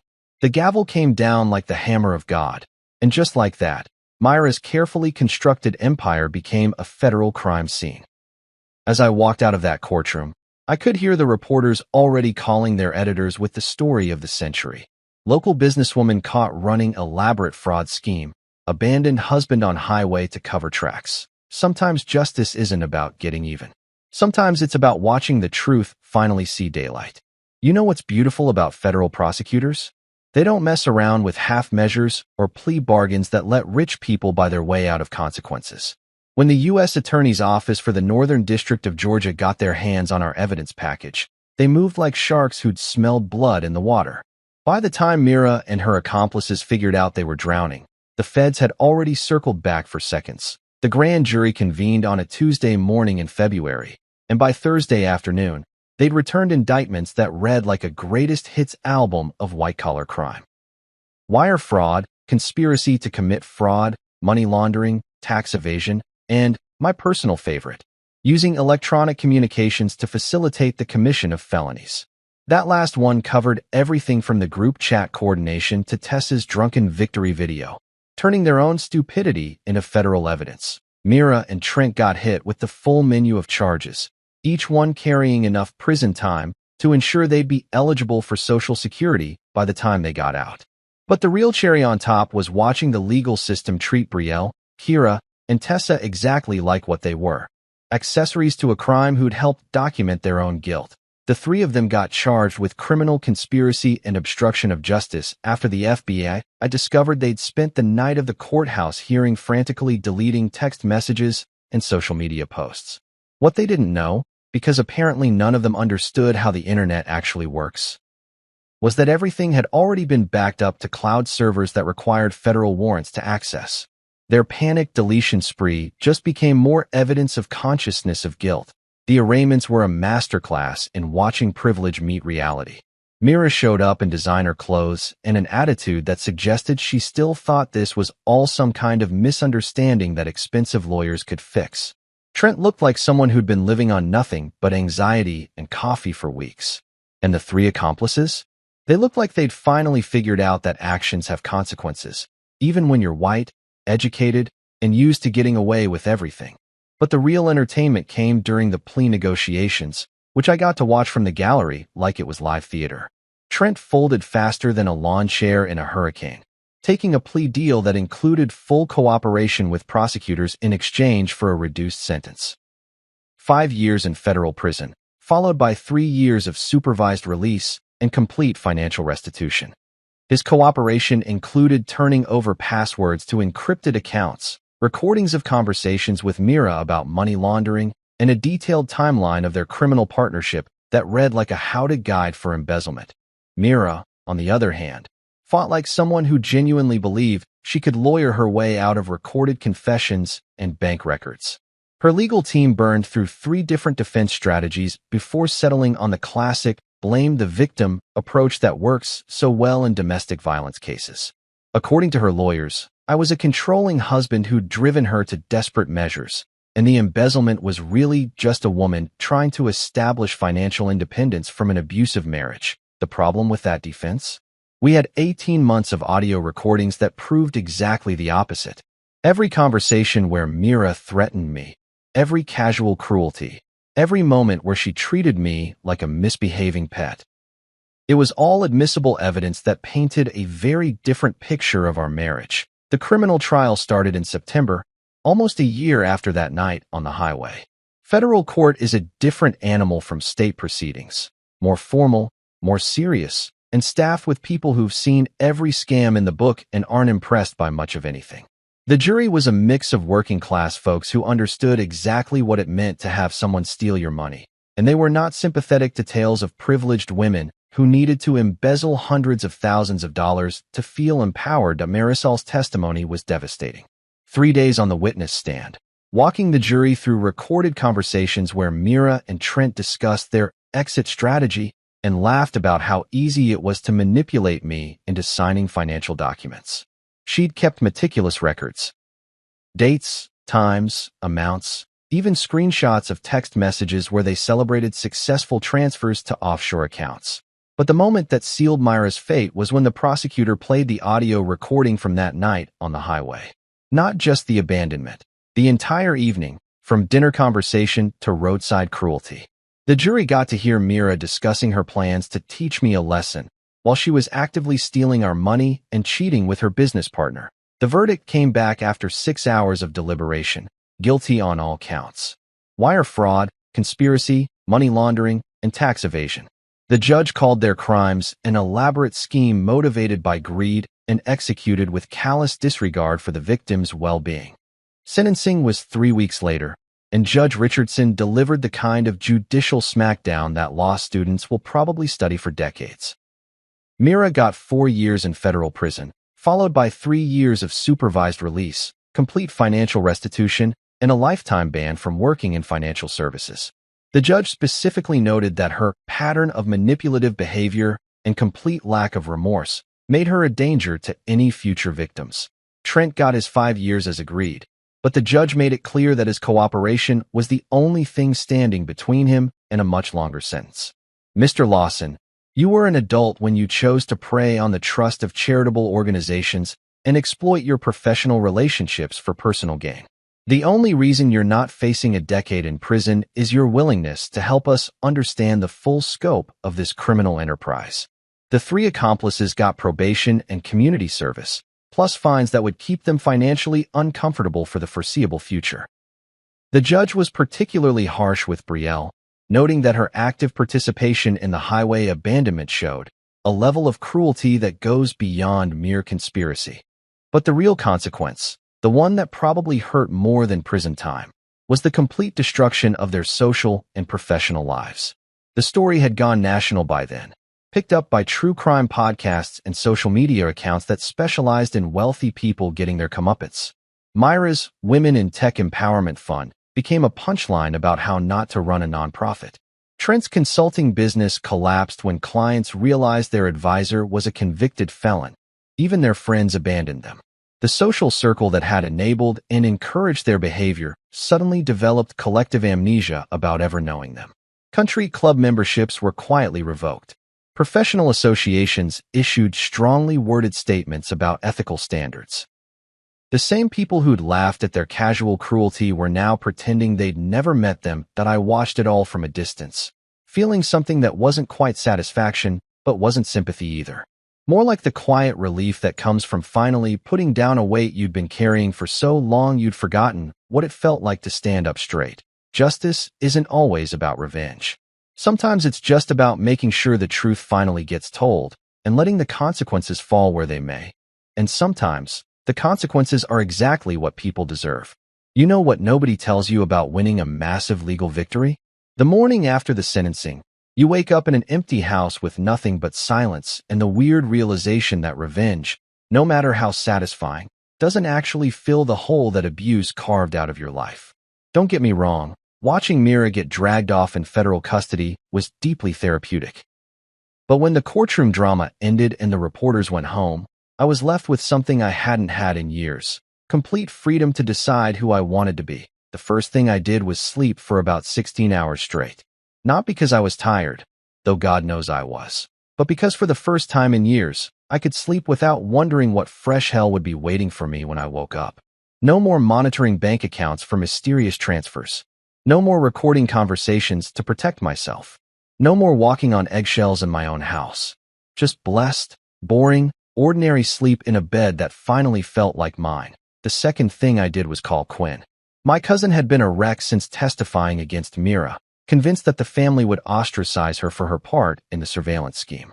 What she didn't understand was that her willingness to come forward, to admit her mistakes and help expose the truth, had actually saved her from serious criminal charges. The prosecutors had been preparing to indict her as an accessory until she cooperated fully and testified without immunity. "I keep thinking about what could have happened if I hadn't called you," she said when I picked her up for lunch at a diner that served coffee strong enough to wake the dead. "What if I just kept taking her money and pretending everything was normal?" "But you didn't," I reminded her. "When it mattered, you did the right thing. That counts for something." She'd been sober for 6 months by then, working a program and attending meetings that had taught her the difference between guilt and shame. Guilt was useful. It motivated people to make amends.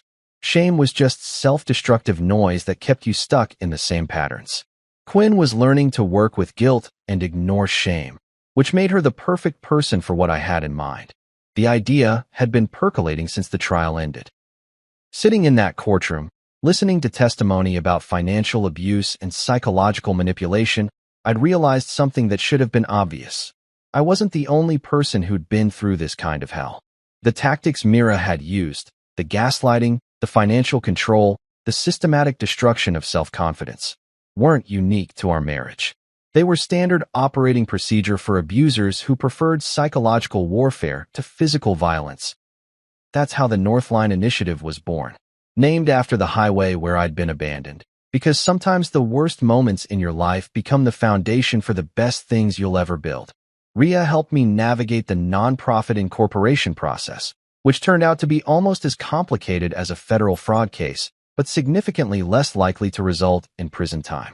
The mission statement took weeks to perfect.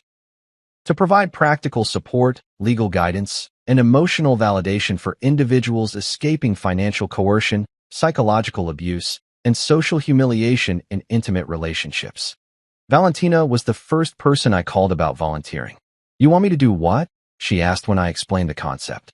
"Run a forensic accounting clinic twice a week. Teach people how to recognize financial abuse, document it properly, and protect themselves legally. Think of it as pro bono work with the potential to prevent federal crimes." She agreed immediately, which didn't surprise me. Valentina had spent her career following money trails that led to destroyed lives, and the chance to intervene before the destruction was complete appeal to her sense of justice. Rook took some convincing, mainly because he wasn't sure his skill set translated to nonprofit work. "I'm good at keeping people alive in combat zones," he said. "I'm not sure that helps with domestic situations." "Are you kidding?" I laughed. "You taught me how to document evidence, maintain operational security, and execute a long-term strategic plan while living with someone who wanted to destroy me. That's exactly what our clients need to learn." The training program he developed was brilliant in its simplicity. Personal safety protocols that didn't require military training. Paper trail management that any adult could learn. De-escalation techniques that worked in suburban kitchens as well as war zones. Most importantly, he taught people how to recognize when a situation was escalating beyond their ability to handle safely, and how to get help before it became a law enforcement matter. We rented an old brick building downtown that had good security, plenty of natural light, and enough space for private counseling sessions. The decor was deliberately unintimidating. Comfortable furniture, warm colors, and absolutely no motivational posters about strength or courage. People in crisis don't need platitudes. They need practical help and genuine validation. Quinn became our best hotline volunteer, which made perfect sense once you thought about it. She understood manipulation from both sides, as someone who'd been manipulated by addiction and as someone who'd participated in manipulating others. When panicked callers reached out at 2 a.m., convinced they were losing their minds, Quinn could talk them through the reality check they needed. "You're not crazy," she'd tell them, walking them through the same basic steps every time. Freeze the credit card he doesn't know about. Screenshot that threatening text message. Take photos of any physical evidence. Forward that email to a secure account. And remember, you don't have to solve everything tonight. You just have to document what's happening and keep yourself safe until tomorrow. The calls started slowly, maybe 3 or 4 a week, but word spread through social media and support groups faster than we'd expected. Within 6 months, we were handling 20-plus calls a week from people who'd found our website or gotten our number from someone who'd gotten our number from someone else. Teachers who discovered their spouses were stealing from school fundraisers. Small business owners whose partners were embezzling from company accounts. Stay-at-home parents who'd been systematically cut off from family finances and convinced they were too stupid to understand money. Each case was different in its specifics, but identical in its pattern. Someone with power using that power to control, manipulate, and abuse someone with less power. The tools varied: financial control, social isolation, psychological manipulation, but the underlying dynamic was always the same. What surprised me was how many men called. The cultural narrative about domestic abuse focuses heavily on women as victims, which makes sense given the statistics. But financial and emotional abuse crosses gender lines more than people realize, and men who find themselves trapped in controlling relationships often have even fewer resources than women. They're embarrassed to admit they're being abused by someone smaller or weaker, ashamed that they can't just man up and fix the situation, isolated from support systems that assume all abusers are male, that we help them all, without judgment or demographic requirements.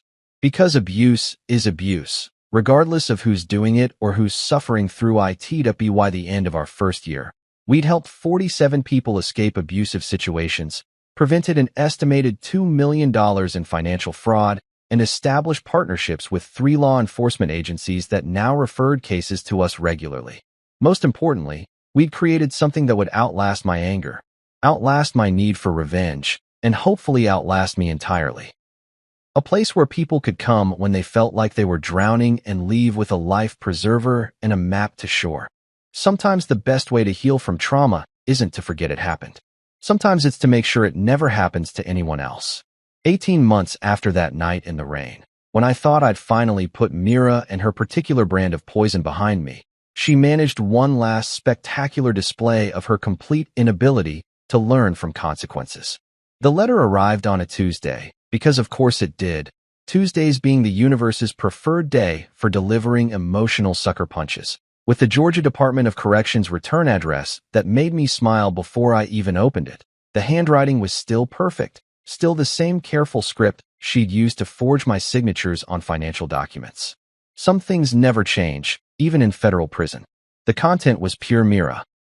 A masterclass in projection, blame shifting, and the kind of delusional thinking that probably made her very popular with the prison psychologists.